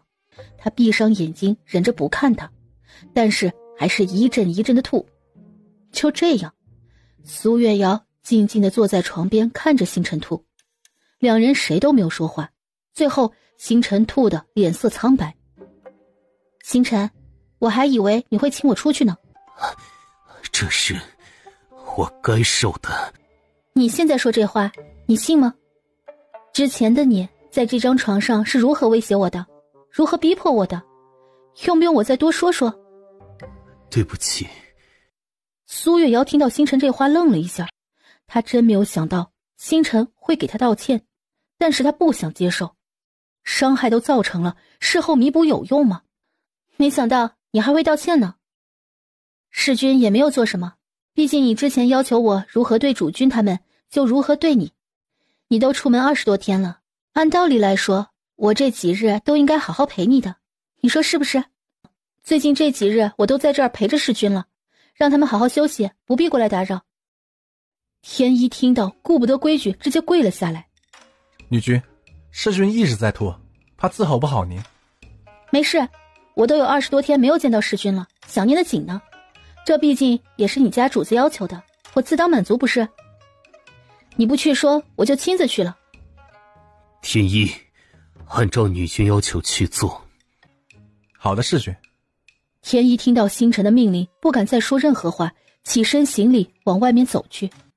他都没有想到星辰这么能忍，吐成这样了都没有反驳他的话，看着星辰不停地吐，看了一会儿感觉有些疲惫，直接起身脱了外衫，不管星辰上了床，从他身边过去，掀开被子，闭上眼睛睡觉。苏月瑶挨着星辰的一瞬间，星辰胃里的翻涌感觉再次袭来。这边春日得到消息，直接去见了主君，传达苏月瑶说的话。是星辰愿你下人说的？是的，主君。我知道了，你去守着林雪居吧。好的，主君。主君，七主这是打击报复这位弑君呢？弑君怕是会吐死的吧？他可是见主君前几日吐得昏天黑地，那还是七主特意避开了呢。这要是七主天天在身边晃荡，主君都不一定能起来。苏月瑶这么善良的人呢，竟然这么损。好在当时他只是吓了吓他，不然怕是他也混上这样的待遇了。大皇子此刻觉得他像是逃过一劫。以前要是有人说你们不对女子好一些，到时候你们妻主有你们孩子了，就会使劲地折腾你们，他们怕是不会相信的。毕竟女子有孕率低，但是妻主可以啊，小小年纪直接怀了双胎。他们这些郎君要不好好对她，到时候被这么折腾，想想真惨呢。这反应听说要到2个月之后才消退的吧，他都有些可怜这位武功高强的弑君了。让阿瑶把心中的火发泄出来也好，星辰的性情又太过清冷，分不清自己感情，这罪他受之不愧。毕竟最后还得了一个孩子，不是吗？放心吧，阿瑶不会这么对我们的。主君，我之前不是掳过妻主一次吗？妻主会不会记仇啊？阿瑶和你说清楚了，你也给远一道歉了，想来以后他不会如此爱你。我要不是身子实在受不了，我还是很想见到他的，吐一下也就难受一阵而已。那就好。星辰这边，苏月瑶一上午都没有离开屋子，午膳他都是让摆在屋里用的。他甚至看着星辰干呕着，还继续用着膳食，不时还会评价饭菜是否好吃。这一上午，他感觉前所未有的舒畅。如今有了身孕，他倒是比之前更有胆子了。林雪居的下人除了天一赶进屋子去，其他人很怕等他们阁主好了会灭他们的口。用过午膳后，看着趴在床边的星辰，他起身出了屋子说道：我去消消食。苏月瑶走出屋子的一瞬间，星辰呕吐的症状明显减轻了，但是趴在床上的他没有动。吐了一个上午的他几乎没有一丝力气。天一看着自家主子如此走了过来：世君，你要不要先吃些东西？女君想来散步需要一会儿。我吃不下，柜子里有药老准备的补气的药丸，你拿1颗过来给我。好的，世君。没想到他一个心狠手辣的杀手，有一天会让一个女子如此折腾。关键他还有些心甘情愿，甚至想要他把心里的火发出来。真是之前对他有多狠，他如今就想报复回来，但是还是心肠软了些。他现在出去就是想要自己缓一会儿的吧。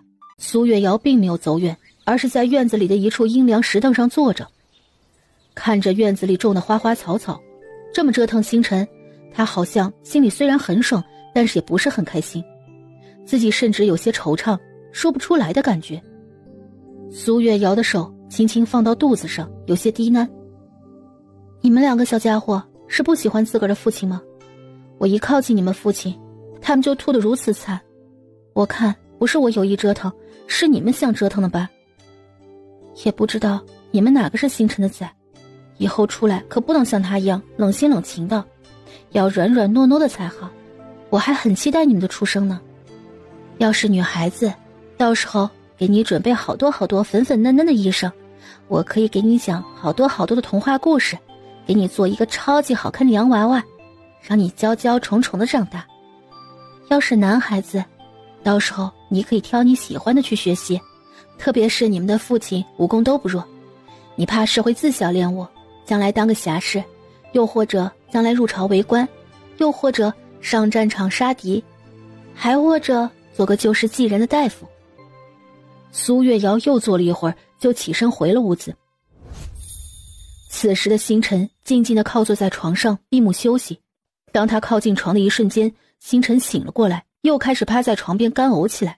他总感觉虽然他没有任何妊娠反应，但是身子还是比以往疲惫一些，也有可能是他怀了2个。明日让远意给他看看。等苏月瑶午睡醒来的时候，看着趴在一边还在吐的星辰：你不打算求饶吗？你要是说句好话，我就出去一会儿，让你好受一会儿如何？求饶？自从失去他父亲的那一刻起，他即使是快死的时候，也都没有想过要求饶。星辰，你是不是觉得忍过去了，等你好了再报复回来？其实想想是有些怕的，但是最起码现在的我是爽的。你如今这样任由我折腾，是看在我肚子里有你的孩子份上？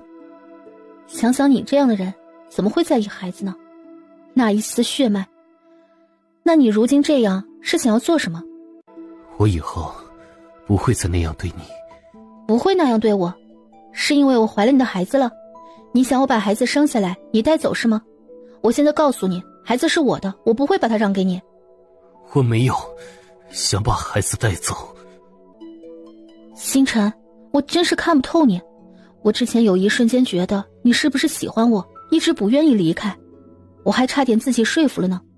但是你对我所做的事情又不像是喜欢一个人会干的。你来说说，你到底看上我什么了？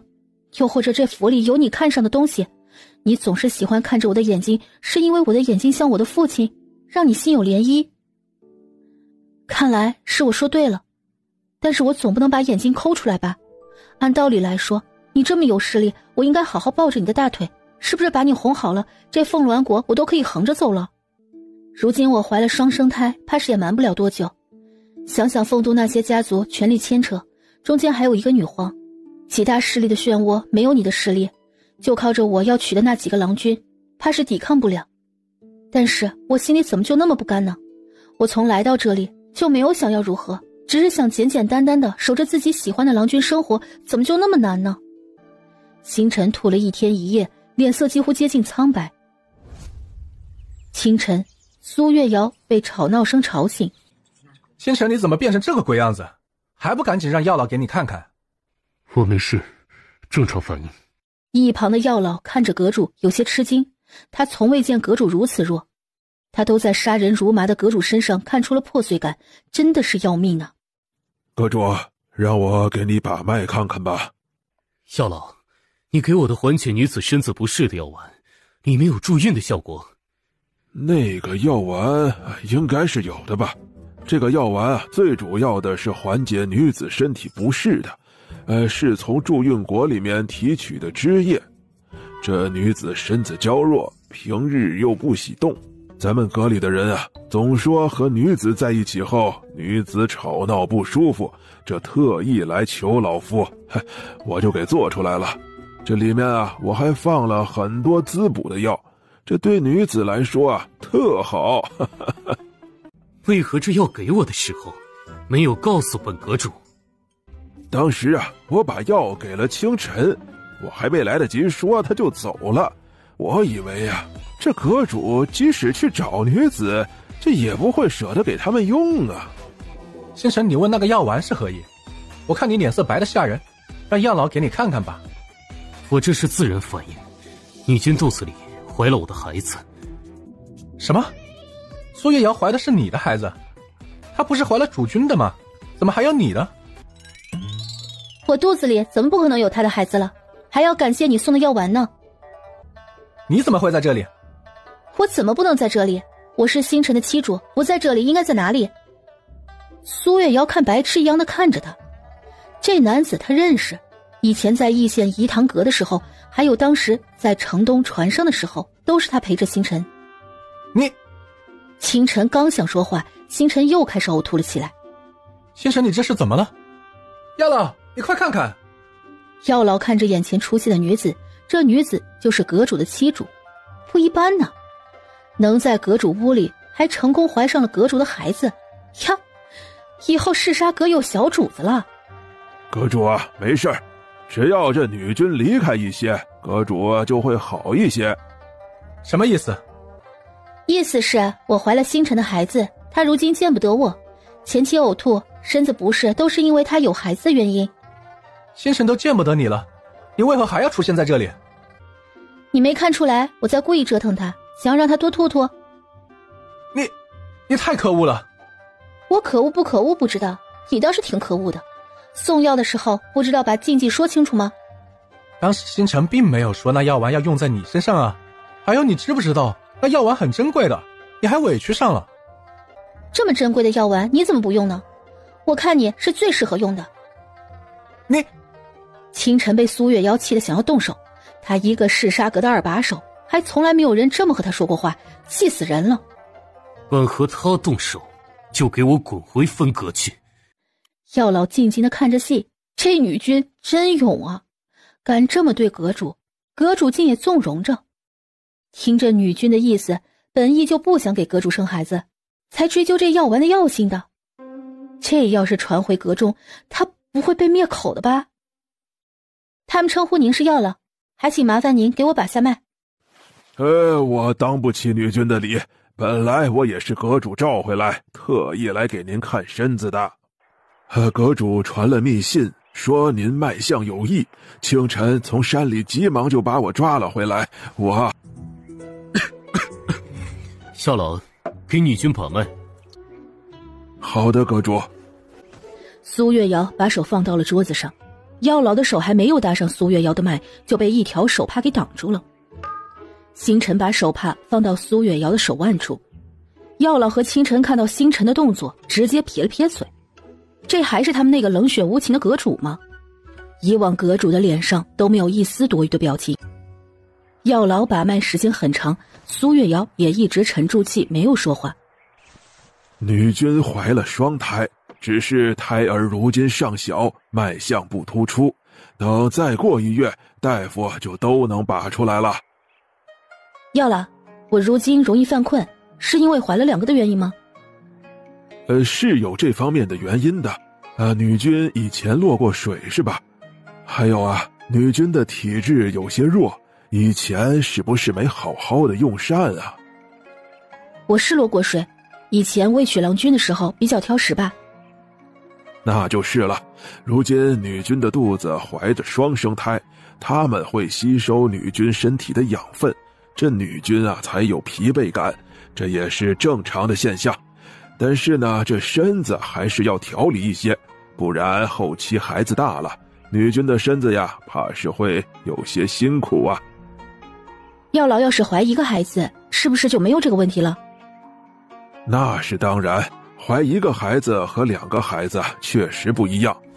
阁主，我需要一些药材，我会分阁一趟。需要什么药材，直接支取。好的，阁主。之后院子里剩下3人，星辰时不时的干呕几下。你为何还不走？你没看到星辰的脸都白了吗？星辰都离开20多天了，我想念的紧，多陪陪他不好吗？你怎么能这样？你们女子就是。星辰，你回分阁去。星辰，我在为你打抱不平呢。你有了妻主，彻底不要兄弟了。别让我再说第2遍。我就走，我去给药老准备药材。话落，人之间没影儿了。苏月瑶惊讶于此人消失得如此之快，他们都好怕星辰呢。这院子的下人好像听到星辰的吩咐，都是直接执行，从来不会有多余的话。苏月瑶下意识地摸了一下自己的肚子，好在她肚子里有孩子，不然她怕是也不会如此蹦的。苏月瑶又在星辰这里待了2天，星辰几乎每天大部分时间都趴在床上吐，这3天几乎连膳食都吃不下。阁主，属下已经把药老做的药丸找了一些女子做测试了，但具体能不能增加有孕率还不能确定。药老也不能吗？是啊，阁中的人用过此药丸的也并没有让女子受孕。让药老继续研究。世君是想药老研究出来提高女子有孕几率的药丸。对，药材上直接让药蛊送。好的，世君，属下会安排好的。凤都天字辈的杀手都召回了吗？已经全部分散到凤都的各个地方了。大部分人手调过来，护着府上4面8方的位置，发现暗中打探的消息人，让弟子辈杀手查出来适合身份，给对方家族找点事情做。属下知道了。清晨，让他留在药老身边，短时间不要回来。好的，世君。苏月瑶到了主院，发现院子里大皇子和杨千寻2人有说有笑的，手里还拿着绣花针，这画面太美，他都有点不相信自己看到的。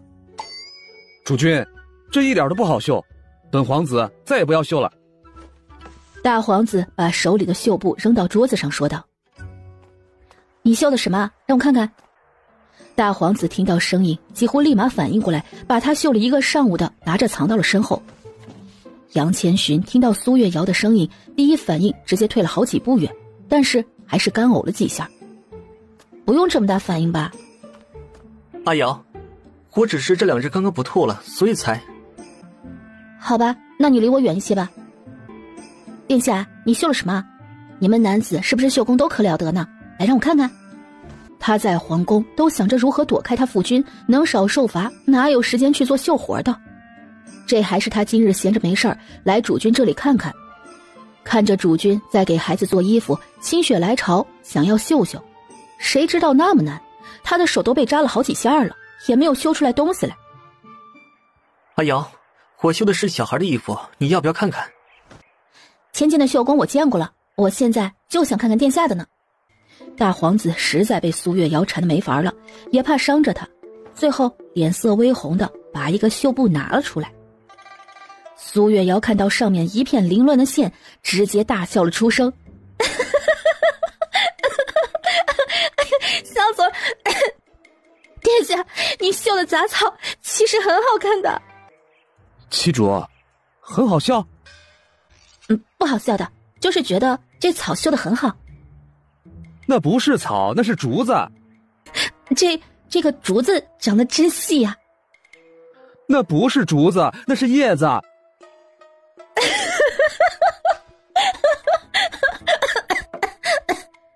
殿下，以后你就别绣了，给竹子个活路吧。苏月瑶，我说的是实话嘛，谁能看出来你绣的是竹子呀？主君，我有事要和七主说，我们2个先回去了。阿瑶，今日大皇子无事，让他陪你吧。他如今也近不了他的身，那种胃里泛酸干呕的感觉实在是不太好受。阿瑶在星辰那里待了3天3夜，也不知道星辰怎么样了。想想啊，怀孕的女子不敢惹。七主，我还没和你算算，你刚刚怎么嘲笑我的？本来就是你绣的不好，我还不能笑了。七主，我发现你这是有了孩子，胆子格外的大。怎么，世君被你折腾的不行了，开心了？我胆子本身都是这样的，大皇子，我告诉你啊，你要是欺负我，我就进宫找陛下告状去。七主都要当母亲了，还这么喜欢找大人告状呢？你如今怕是不好出门，所以告状是告不了的。七主可不要忘了，因为你有孕了，那2晚我可是放过你的。如今你身子好了，是不是要补偿我？我有孕的，殿下怕是不能如愿了。嘿，七主要这么说来，这还要感谢世君呢。他给你请的大夫医术不是一般的高呀，那位医老的医术在整个凤鸾国都是佼佼者。给你开的药，还有世君准备的药材，本皇子都没有一口气见过那么多好东西。你怎么知道的？当然是我们不放心你待在世君那儿，暗处有人守着了，世君的人发现我们的人并没有阻拦。那位药老来的时候，他在小厨房给七主煎药，远意可是看着他准备的呢。药老还说了呢，你如今身子很好，除了会有一点疲惫感外，其他的不影响呢，包括留在我府上。殿下，这个时辰是不是太早了？还没有到用午膳的时间呢。哼，没事儿，一会儿七主累了，睡一会儿再用午膳也是一样的。2人用午膳的时候，大皇子很殷勤地给他布菜，甚至知道他喜欢吃什么，不喜欢吃什么，看来是用了心的。七主，世君那里你想要怎么处理？主君大致说他的势力我们动不了，是真的吗？动不了，你以后也别和他起冲突，他的武功是不是比你高？是啊，我们动手那一天，应该是他身子不适用内力压制了一些，我们才打成平手的。他那个院子里都是高手，所以我们别去惹他吧。那七主，你给他那儿待了3天，不怕他事后折腾你啊？风君他，你说什么大实话呢？我如今不折腾他，说不定事后他也会折腾。我不如趁着他不舒服的时候多爽些天。本来我想看在他给我请药老的份上放过他2天，我一会儿还回他的屋里去。哼！七主，你有没有想过和他和好，你们两个都不互相伤害了。我们两个都没有吵过架的，和什么好啊？我都不知道他想要什么。啊，算了，和你也说不清楚。我们的事情你就当做不知道吧。七主，世君能给你请来那么有名的大夫，还有那些药材，我觉得世君心里是有你的。心里有我？他现在对我好，肯定是看在我肚子里这块肉上。也有这个可能。毕竟如今女子有孕率低，都想有个孩子。七主和世君中间发生的事情，我也不能说什么。以后我看到他，不会再故意找麻烦了。以前进我后院的时候，我不知道他的势力，我知道后就觉得这个人的脑子里有泡，这么大的势力了，想要什么样的女子没有呢？还非得来霍霍我，还说让我怎么对主君就怎么对他，不喜欢他就装得像一点。我看他是当老大当久了，太无聊了，想体验别样的感觉，才如此的吧。七主，要是之前世君说过这样的话，我觉得他真的有可能是心里有你的，只是不善于表达。不可能，绝对不可能。我之前那样对你的时候，你觉得我喜欢你吗？我父亲在我小的时候经常虐待我，有时候甚至把我关起来，不给我饭吃。我只能忍耐着，等大一些的时候，我用计让母皇看见，母皇给我找武功高手，我就开始练武。但是我父君还是不死心，大概他心里不喜欢我母皇，对付不了他，就想尽办法折腾我。所以呢，我只能疯一些。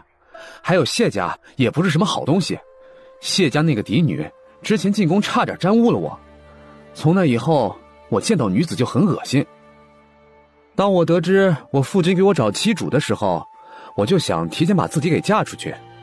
母皇也给我选了很多世家女，她们表面上多好多好，实际上好的没几个。好的那些人，要么是家族不显，要么是不愿和谢家对抗来娶我。我在母皇那里听到过你的名字，就派暗卫去调查你，最后查出来你对郎君特别好，我就策划把你掳到皇宫。其实那次密道之后，七主，我就真心想嫁给你了，因为从未有人会坚定地站在我的身前护着我，你是第一个。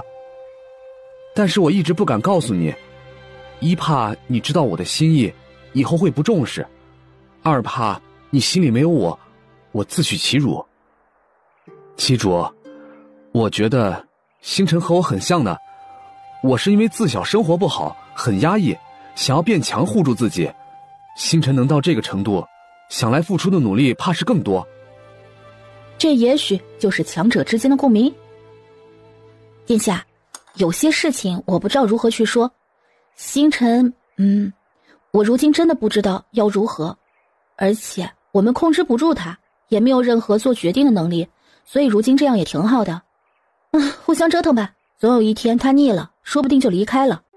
殿下，你刚刚是在给我表白了吗？我才没有。是吗？殿下，你如今这样挺好的，我很喜欢。真的吗？我什么也没说。大皇子有些慌乱尴尬的，直接起身离开了。苏月瑶笑了笑，没有说什么，用过膳后就起身往林雪居去。既然要折腾，那就继续吧。女君，世君有事情在屋里和二阁主相商。我不进去，我在院子里等着。不一会儿，屋里传出来的声音被苏月瑶听见了。星辰，这是药老新研制出来能让你不吐的药丸，你快吃了吧。我不是不让你回来吗？药你拿回去吧，我不吃。星辰，你想吐死吗？你看你现在的样子，要是来个仇家，就能直接把你砍死了。你这是专门让苏月瑶来折腾你的？星辰，你能不能清醒些？世间的女子多薄幸，咱们看的还少吗？星辰，你回去吧，我心里有数。你有数？你有什么数？你要是喜欢他，就明说啊。如今这府上如此平静，不是安排天字辈的人守着了吗？还有地字辈已经处理多少不怀好意的人家了。杨家最近的生意几乎被断得干净，甚至是跟着他们的官员都在一一倒戈，落寞是早晚的事。还有那个谢家，在边城的兵权，你顺便也给拔了个干净。你找药老回来，给他调理的药材，1000年的药材，你说用就用了，这些你怎么不告诉他呢？还有你让药老研究那个药丸是什么意思？别以为我不知道。如果成功了，女子有孕率高了，那些世家也就不盯着苏月瑶看了，你就能护着她了。她就是个没良心的，你还这么由着她折腾你。苏月瑶在门外断断续续地听到了一些，星辰为她做了那么多事情，不是为了她吧？是为了肚子里的孩子。星辰，以后不准再直呼她的名字，她以后会是嗜杀阁主母，还有这些是我想做的，为何要告诉她？把药拿回去，我不需要。算了，有一些给主君送过去。星辰，我的命令不听了。唉，我知道了，但是星辰你的身子之前一直有暗伤，我心里有数，你回分阁去。我不和他起冲突，能不能留下来照顾你2天？星辰，我们可是一起陪伴10几年的兄弟，我真的担心你。我最近不会露面，阁中的大小事情不能没有人处理，你回去吧。此时在门外的苏月瑶陷入了沉思，星辰做那些是为了什么？他又没有开口说要让他帮忙的。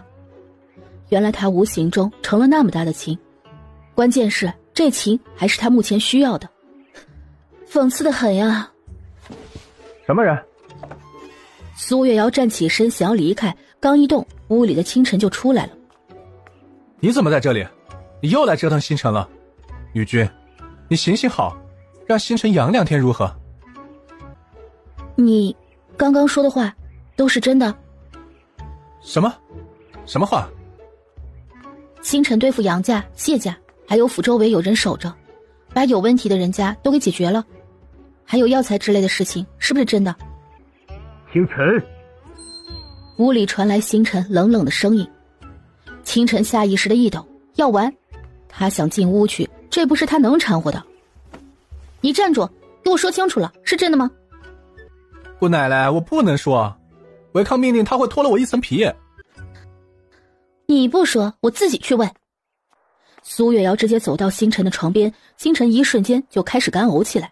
那些事情是你吩咐人做的是吗？星辰看了一眼苏月瑶，避开了他的视线，没有说话。说话呀，是真的还是假的？重要吗？重要吗？他没有想到这人会说出这3个字来。这个是药老研究缓解男子呕吐的药。你想干什么？你把药给我吃了，咱们好好说说。你做那些事情的原因，我今日就是要弄清楚。你星辰到底想要什么？是喜欢我才做这些事情的，还是因为我肚子里有你的孩子，又或者是什么？但如今有了孩子，怕是有的牵扯。此时不弄清楚，他心里怕是更乱了。天一，送女君出去。话音刚落，天一一身黑衣出现在屋里，对着苏月瑶说道：女君请回吧。星辰，你在逃避什么？我让你吐了3天，你不曾让人把我撵出去。我想要问清楚，你倒是不愿意说了。天一，女君请。我就是不走，你还能让他动手不成？好啊，你想吐是吗？那我就成全你。苏月瑶一个上前，直接趴在星辰的身上。星辰此时干呕得更狠了。天一看到此情景，立马低下了头。这是不是要打起来了？阁主发令的时候，从来都没有人敢违背呀。女君竟然不怕，还敢上手，这么折腾阁主，真的是太刺激了。他会不会被灭口呢？阁主所做的事情，为何不愿意承认呢？阁主是怕女君带着这些情谊对他死缠烂打，还是怕女君看不上这些小事儿？难道是阁主在试验女君？苏月瑶紧紧地压住星辰，星辰又怕伤着他。天一站在一旁低着头，各种脑补着。天一，天一听到星辰的声音，立马做出了反应，直接很轻地拉了苏月瑶一下，一个用劲儿，两人出了房门。苏月瑶气愤的还想进去的时候，天一挡在门前。女君，求您别进去了，不然奴们怕是没有命了。哼，苏月瑶，你就见不得星辰好是不是？我为何要让他好？他有什么值得我对他好的？连做过的事情都不敢承认。谁说他不敢承认了？没有他的命令，我们谁敢做？原来确实是他下令做的。你诈我的话。星辰既然不想见我，那就以后也不要来见我。清晨有些头疼的不知道该怎么办，这星辰发起怒来，谁都扛不住。他还是回分阁躲几天去吧。之后他一个闪身，直接离开了。星辰让他自己霍霍吧。出了林雪居的苏月瑶咬牙看了眼里面，不见我，哼！以后他要是再来，他就不姓苏。喜欢不喜欢的，想要什么不要什么，为了孩子，不就这几样原因吗？还怕承认？一个懦夫，气死个人！苏月瑶气得回到主院，直接去了书房，走到窗前，看着窗外的景色，他不是最不在意星辰的吗？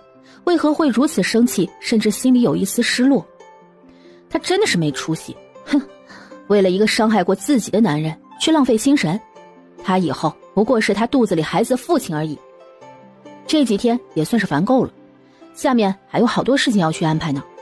如何抵抗世家的势力，如何稳住女皇，都是他要做的事。星辰这个人，怕是永远都不会知道他安排了什么，要做什么，他也不会给你说上一句，感觉真的是无力。所以还不如从一开始就不要指望他什么，他的那些势力从头也不是他有能力指挥的。春日，给崔府送上拜帖，明日我去提亲。好的，女君。这2幅画明日带到崔府去，我们去找主君。苏月瑶到杨千寻门口的时候，发现屋里有人。女君，主君有客人。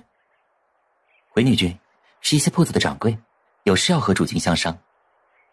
我知道了，等主君忙完了，我有些事情要和主君说，让他去院子的亭子里找我。好的，女君。苏月瑶抬脚去了院子里的亭子。药老说他的脉象弱，再过1个月，其他大夫就能把出来双生胎。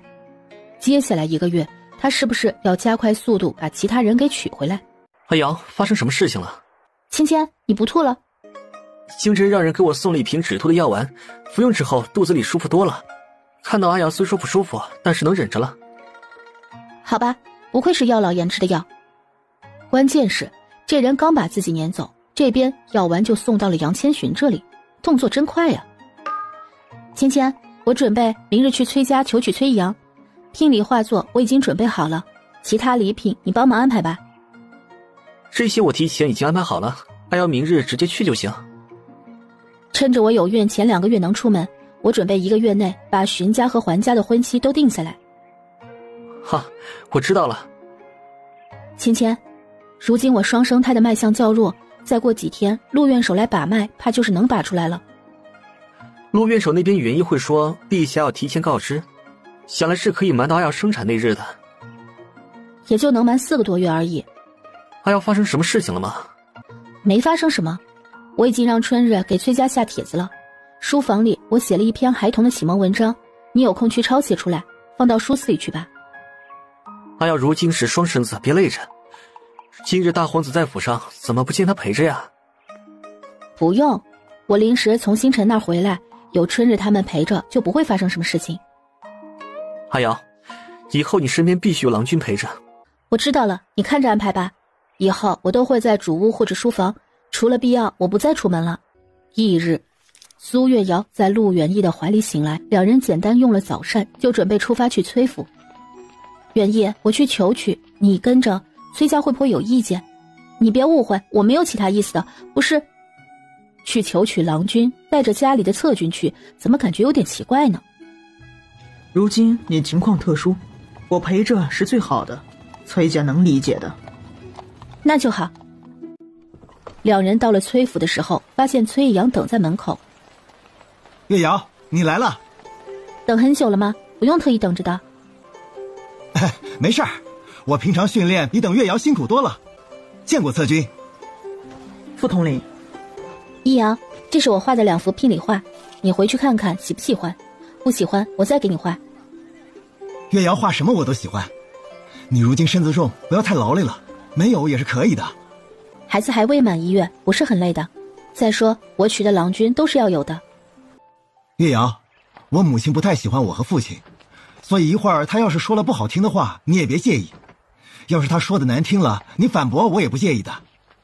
如今啊，你有孕了，任何人都不能伤害你，包括女子。我知道了，我会看着办的，放心吧。苏月瑶听到这里，心里还是很满意的，最起码没有让自己一味的让着他母亲。妈宝男他可不喜欢，那种拎不清的男子，一味委屈自己妻子男子，他最讨厌了。三人到了会客厅，主座上坐着的应该就是崔阳的父母。晚辈苏月瑶见过崔家主和崔夫人。月瑶啊，赶紧起来啊！你如今啊是有身子的人，不用多礼。哼，家主，苏女君不过刚刚有孕不到1月，我可是她的婆母，怎么不能受她的礼了？母亲说的是，我有孕的时候，不也日日跟母亲请安了吗？苏女君，你和易阳已经领了婚书，按理说你已经是我的儿媳了。今日顺便把茶给敬了吧。七主，母亲。崔父和崔阳同时开口。崔夫人比陛下还要大吗？苏月阳，你这是何意？我前几日娶大皇子的时候，陛下那里我也只是行了礼就把人娶走了，你上来就给我摆婆婆的谱。再说如今可不是我嫁给你儿子，而是你儿子要嫁给我，想要敬茶找你女儿的郎君去。苏月阳，你敢忤逆长辈？你的行为像是长辈能做的？我如今也是有官职在身，入文人馆的文人，关键是我有孕了，杨家、谢家和我对上，我都不曾吃亏。崔夫人上来就如此，是看我身后无家族好欺负，还是不喜欢你的大儿子，故意刁难我，让我对他不喜，以后他嫁给我，入了我的后院，我不好好对他？苏月瑶，再怎么说，母亲也是大哥的长辈，你怎么可如此？我记得崔家主当年是娶的崔夫人，易阳就是这崔府未来的主子，你哪位在这指手画脚的？我娶了崔易阳，以后我就是这崔家的主母，我的孩子也是要继承这崔府的。苏月瑶，你怎么敢这么说？你们生的孩子又不会姓崔。谁说不会？当初易阳要嫁给我的时候就已经说明了，我和崔易阳以后有的孩子不管男女都会姓崔呢。苏月瑶，都闭嘴！今日是苏女君上门求娶和易阳定下婚期的日子，你们要是不想看，就回你们的院子去。家主，你怎么能如此偏心易阳？哼，我偏心不偏心，七主能不清楚吗？父亲可以把选好的日子让人拿出来吗？我没有别的要求，易阳要是嫁给苏月瑶，就必须把老三也娶了。崔夫人，我觉得你还没有看清楚我的为人。当初在大殿上，那么多世家公子我都拒绝了，你觉得你的三儿子有什么好的，让我娶？我苏月瑶的后院不是谁都能进的。苏月瑶，我可是你婆母，你一再忤逆我，我有权不让易阳嫁给你。陛下已经赐婚了，崔易阳也和我签了婚书，您怕是做不了主。还有啊，崔夫人，我觉得你的告密也可以不用要了。哎呀，远义，你快扶着我，我肚子好疼。陆远义和崔易阳心一颤，立马扶住苏月瑶。苏月瑶在其他人看不见的眼神中对着陆远义眨眨眼。陆远义看到后心里松了一口气，七主又要搞事情了，也不提前说一声，他刚刚的魂都要吓飞了。七主，别气别气，你这胎刚阳稳，不能动气啊。母亲，你就见不得儿子好吗？儿子如今得月瑶这么好的妻主，他如今刚有孕，你怎么能如此呢？副统领，你赶紧去请陆院守过来，陛下最近让院守大人负责妻主的身孕，还有府中的保胎丸，赶快派人去取。侧君和女君先去隔壁的偏房休息，我这就去。苏月瑶被陆远义抱着进了隔壁的偏房后，崔阳留了人不让其他人进来。苏月瑶在屋里一直吵闹着肚子疼，崔府众人在门外听到都被吓了一跳。苏月瑶要是在崔府出事儿了，怕是要完。如今女子有孕，可是重点的保护对象啊。他们都以为苏月瑶能过来，是因为胎相已经稳了，所以才会如此。大皇子和杨千寻是最先过来的。七主怎么样了？本皇子昨日就说七主不用亲自来的，怎么动了胎气啊？崔阳去找他们的时候也说了其中缘由，知道七主是装的，但是当他看到苏月瑶苍白的脸，顿时吓得一颤。七主，天下，他们欺负我，我喜欢易阳才娶她的，他们非要让我多娶其他人，我好难过啊！七主别难过，为了这事儿不值得，我就让暗卫去宫里找母皇做主。刚刚看到苏月瑶对着自己眨了眨眼睛，心里松了一口气，好在是假的。七主这脸怎么变得这么苍白，有点吓人了。陆院守急忙地赶了过来。苏女君，怎么又动了胎气呀？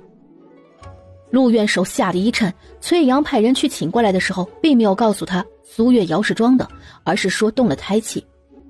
陆院守被苏月瑶把脉的时候，苏月瑶直接掐了自己大腿一把，顿时一疼，苏月瑶心跳顿时快了一些，好疼，一不小心掐狠了。陆院守被苏月瑶的突然惊呼吓了一跳。苏女君动了胎气，之前备的保胎丸吃了吗？但是他心里很不确定，苏女君的脉象忽快忽低，一强一弱，很不正常。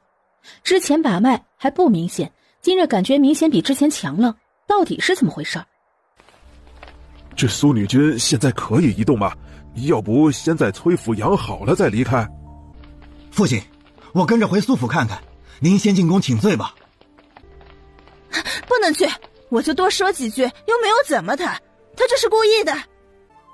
天下，我崔夫人，你欺负本皇子七主的事情，本皇子绝不罢休。母亲，你这是要逼死儿子，拉着崔家陪葬吗？易阳啊，你们赶紧回苏府去吧，苏女君的身子要紧。苏月瑶上了马车后，立马伸了伸胳膊。我没事的，脸上是抹了白粉。七主，你要干这个，不能提前告诉我们吗？你这脸色，让我们魂都吓没了。特殊情况来不及嘛，你们很给力呢，都接上了。嘿，易阳，我如此对你母亲，你不会生气吧？要是觉得我这么做不好，你其实……岳阳怎么做都可以。我母亲本来就不喜欢我，我们平常很少见面的。今天你来求娶我，我父亲觉得他身为我母亲应该出席的，所以他才会出现。但是我没有想到他会刁难你，要是早知如此，我坚决不会让他参加的。几人把苏月瑶送回主院，大皇子立马拉着崔阳进了宫。陆远义和陆院守在一旁给苏月瑶把脉，杨千寻坐在外间等着。爷爷，这脉象忽高忽低，是不是很不对劲呢？我总感觉哪里不对。如今他们并不打算让陆院守知道苏月瑶怀的是双胎。伯父，七主的脉象一直如此，想来是七主本身体质的问题。药老也曾给七主把脉看过，没事的。哦，那就好，那就好。如今有孕的女子不多，陛下又格外看重苏女君，你们平时照顾上要多注意。有了药老，苏女君的胎定能保住。我先进宫去了。今日苏女君动了胎气，崔家怕是要受牵连，到底怎么回事？陆远义把崔母如何刁难苏月瑶的大致过程说了出来。哼，这崔夫人眼皮子可真浅，想来是看不上苏女君的出身，又觉得自己是崔家的主母，所以拿巧了些。但是他也不想想，如今苏女君可是陛下看上的人，怎么可能忍受她的脾气啊？好了，我进宫去了。陆院守走了吗？走了。陆伯父怕是知道七主是装的，但是他没有说出来。啊，这么明显吗？七主除了脸色很差，但是脉象确实没有问题。好吧，这算我们欠了陆院守一个人情吧。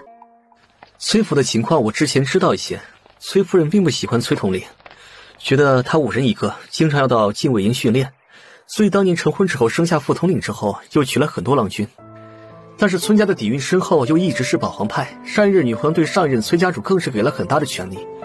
当初崔母只生下一个男孩，崔家并不愿意，非非要让他再生一个，就这样，崔夫人更讨厌崔统领了。虽然最后崔夫人并没有再生出来崔家血脉的孩子，但是两人算是彻底陌路了。崔家的后宅和前宅也彻底分开。崔夫人娶那些郎君，他们从来不会前去前宅，具体他们怎么相处的，传出来的不多。好吧，今日我就是觉得崔夫人对崔杨父子两个很是不喜，哪有大儿子还没有选好成亲的日子就上赶着送其他儿子的？这是想要让我宠爱他那个三儿子打压一阳呢？想想真的是挺寒心的。不是任何父母都喜欢自己孩子的。是啊，父母偏心多正常，我们就等着他们从宫里回来吧。还要放心吧，夫人的诰命怕是要没了，而且这次过后，崔统领也许会把崔母的银钱什么的都收回来的。接下来崔夫人的日子怕是不好过了。苏月瑶刚想说什么的时候，屋里出现了一个黑影。杨千寻和陆元义刚想出手，发现此人是星辰。苏月瑶被抱住的一瞬间有些懵，准备挣扎的时候，一股熟悉的气息。她抬头发现抱她的是星辰。你干什么？吓我一跳！还有你不吐了吗？你没事吧？我没事啊。你放开我！你不是很有能耐的把我撵走了吗？你抱我干什么？哼！杨千寻和陆远义此时偷偷地看着两人。陆远义用眼神问着主君，意思在说主君这两人啥情况？杨千寻瞥了一眼，耸了耸肩，我怎么知道？他们两人天天闹腾，他一点都不知道的好吗？星辰看着苏月瑶没事儿，心里松了一口气。刚刚得到消息说苏月瑶被抱着进了府邸，脸上没有一丝血色，连话都没有听完，直接闪身过来了。你没事就好。星辰说完，直接一个闪身消失了。苏月瑶看着人不见了，更生气了。妻主别生气，世君只是担心你了，不然他怎么会那么着急的过来，是不是？他哪是担心我呀？他来也匆匆，去也匆匆的，有一丝表现担心我的状态没有？哼！妻主不气，那就不管他。世君的武功真高，刚刚出现的一瞬间我们都没发现，他抱住妻主的时候我们才反应过来。这轻功怎么练的？身边有医术高超的人，自身武功还这么高，人比人气死人呢。那你去和他练练，他那个院子里的随便一个人武功应该都很高，眼睛一闪人就没了。我如今还是好好钻研医术吧。药老最近去哪儿了？妻主你知道吗？药老如今在研究之前那个药丸能不能提高女子有孕率，具体在哪儿我也不知道。什么？妻主，那个药丸你有吗？我没有，星辰手里有，你自己去找他要吧。他的院子我才不会再去呢。星辰那冷冰冰的气质，我怕是去了也要不出来，还是算了吧。玄烨，你想阿瑶帮你去给星辰说一下，但是如今阿瑶怕是帮不了你，阿瑶正和星辰闹别扭呢。主君，我没有这个意思。阿瑶，有时候逃避不是解决的办法。谁说我逃避了？是他逃避才对，我问什么他都不说，还把我撵了出来呢。哼！你们两个继续闹腾吧，但是阿瑶不准伤了身子。我才没有闹腾。好，阿瑶没有就是世君无理取闹了。阿瑶是想怎么罚他呀？芊芊，你说什么？星辰那个性子，我们罚他他会认的。那个大佬还罚他，他不出来找他们麻烦就已经不错了。我没有和他闹别扭。妻主，这可说不定。刚刚世君担心的神情不假。阿瑶，我们打个赌如何？我不参与。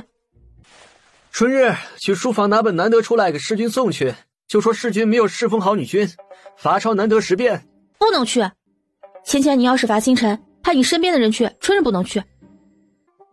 阿瑶，这是怕星辰伤了春日呢，还是怕星辰拒绝呢？啊？还是说阿瑶不想为难星辰呢？那就春雨和春日一起去。如果世君是问了女君是否同意了，就坚定是女君同意的。好的，主君。妻主，我想看星辰会不会答应。让一个杀手头子超难得，还不如打他一顿呢。这想法可真够损的。星辰会拒绝的吧？会很生气的把人轰出来的吧？不会一会儿杀过来吧？阿瑶，别担心，星辰会同意的。妻主，我不知道你和星辰怎么了，但是我觉得听主君的肯定没有错。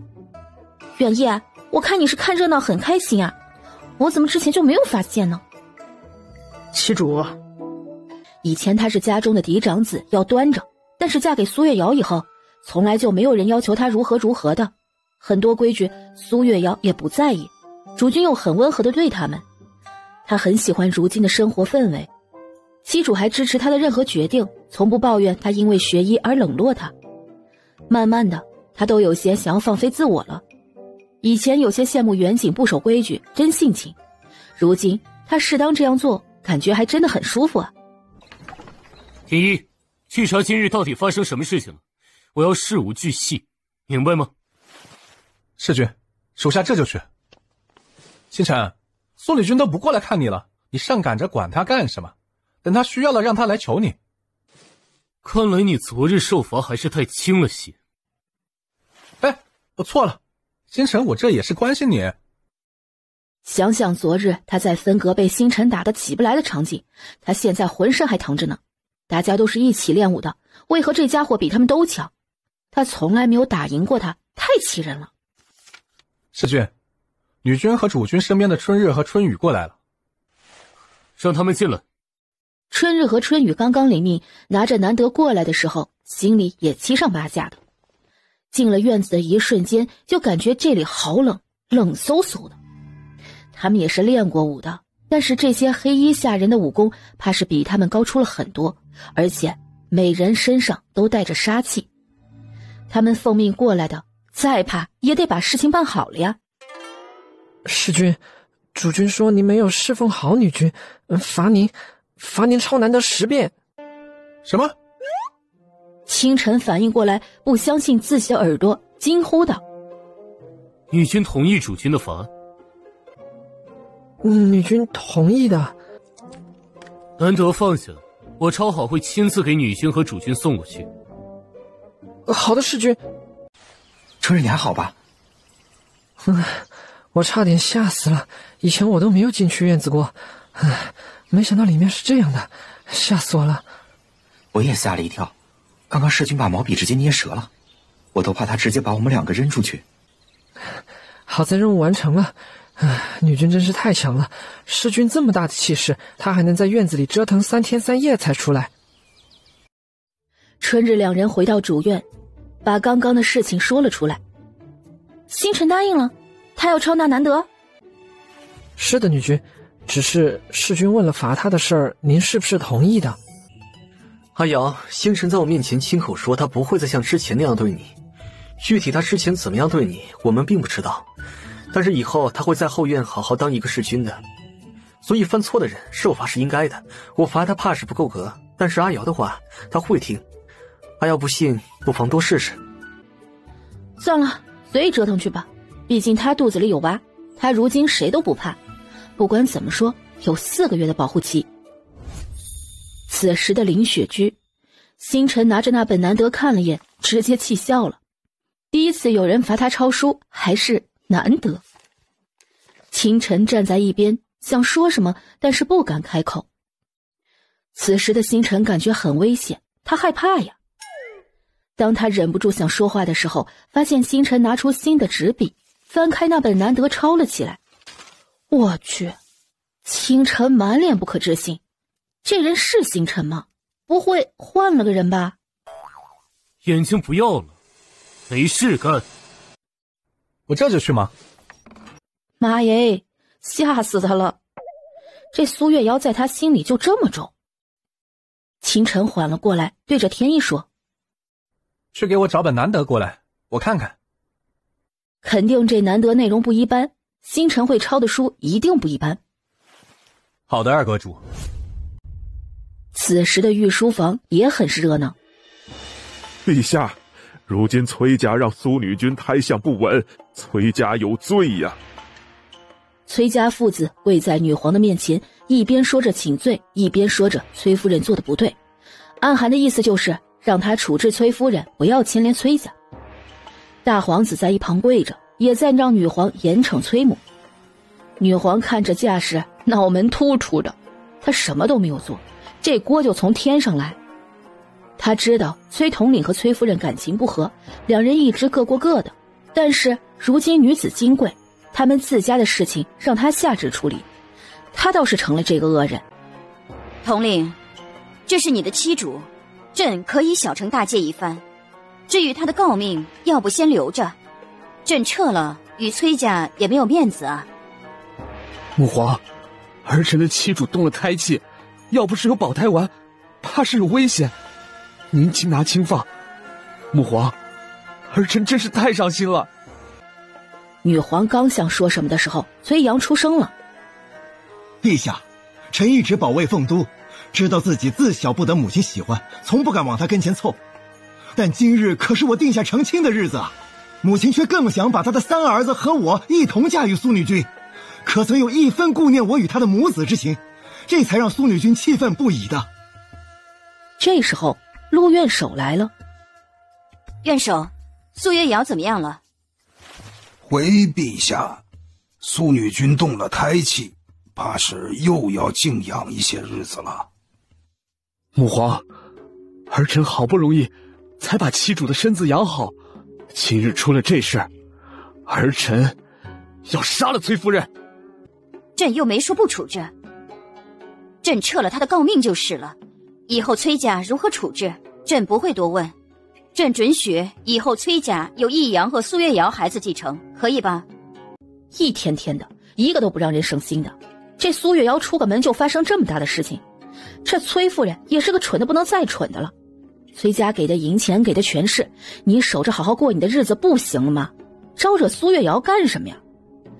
看如今杨家突然生意断裂，相熟的官员都倒戈了，他这几日一直在处理杨家的事情，收拢杨家的权力，他一直觉得和苏月瑶有关，但是动了各种关系都没有查出来。还有这谢家，边城的军权突然和谢家分割开来，他这2日得出了一个定律，那就是和苏月瑶对上总没有一点的好事儿。苏月瑶确实是有点气运在身的，这次的事情不用想，崔母刁难在先，苏月瑶反击在后，直接给崔家人机会。他们一直想和崔母分割开来，直接送上了机会。多谢母皇，儿臣就先告退，回去照看妻主了。大皇子达到目的，直接退下了。崔阳也立马跟着退下，他还要去让苏月瑶选他们成亲的日子呢。女皇看着一个个的退下，脑门更疼了，合着他就是把崔夫人给处理就完了呗。陛下，苏女君的脉象怕是有异呀。什么意思？是保不住胎了？他从头到尾就不相信苏月瑶会为了一点刁难就惊了胎，难道是真的？那倒不是，陛下，就是臣之前从未把出如此的脉象，但是胎儿倒是无事的。那就好，胎儿没事就好。能把出来男女吗？陛下，还需要再等1个月，臣可以试试。那就再等1个月。今日苏月瑶被崔家夫人气得动了胎气，你随时关注苏月瑶的身子情况。好的，陛下，臣知道了。退下吧。之后1天时间，崔家当家主母因为不喜大儿子为难上门求娶的苏月瑶，直接气得苏瑶惊了胎气。这件事儿在凤都传了个遍，女皇直接下旨撤了崔家主母的诰命。崔统领更是痛心疾首的和崔夫人彻底了划清界限，指出他那一份侍奉。一夕之间，崔夫人直接被世家大族彻底断了往来，连他的那几个儿子的婚事一大半全部都被退了。说好要嫁给他女儿的世家也临时换了不受宠的庶子。崔母知道事情到了这个地步，想要求崔统领，但是崔统领直接去了京郊的禁卫军营，让崔母找不到人。崔义阳提前搬进了苏月瑶的府上，直接说明他母亲为难苏月瑶，导致他惊了胎，他应该照顾她，直到他们2个成亲，还把2人已经签了婚书的事情说了出来。我们成婚的日子不是在下月初6吗？你要提前住进来啊，会不会对你名声不好？虽然签了婚书的男女是可以住在一起的，但是凤都大门大户注重规矩，都是要办婚礼后男子被女子娶回去的时候才一起生活。没事，我已经提前说明了。我母亲如今四处找我父亲和我，想要求情。父亲躲到军营去了，我要是在家，见也不是，不见也不是啊。那好吧，主君已经提前安排了你的住处，离成婚也就20天。岳阳，我可不可以住在主院的偏房？这对外不是说我是专门来照顾你的吗？我还给陛下请了5天假呢。这个是不是不合规矩？我觉得没有吧，我不是迟早要嫁进来的吗？和岳瑶提前培养感情也挺好的。哦，那七主，要不让副统领跟我和远景住吧？我们的院子离七主的主院是最近的。本皇子觉得挺好的。岳阳，我只有5天休息时间，不用麻烦大策军他们了。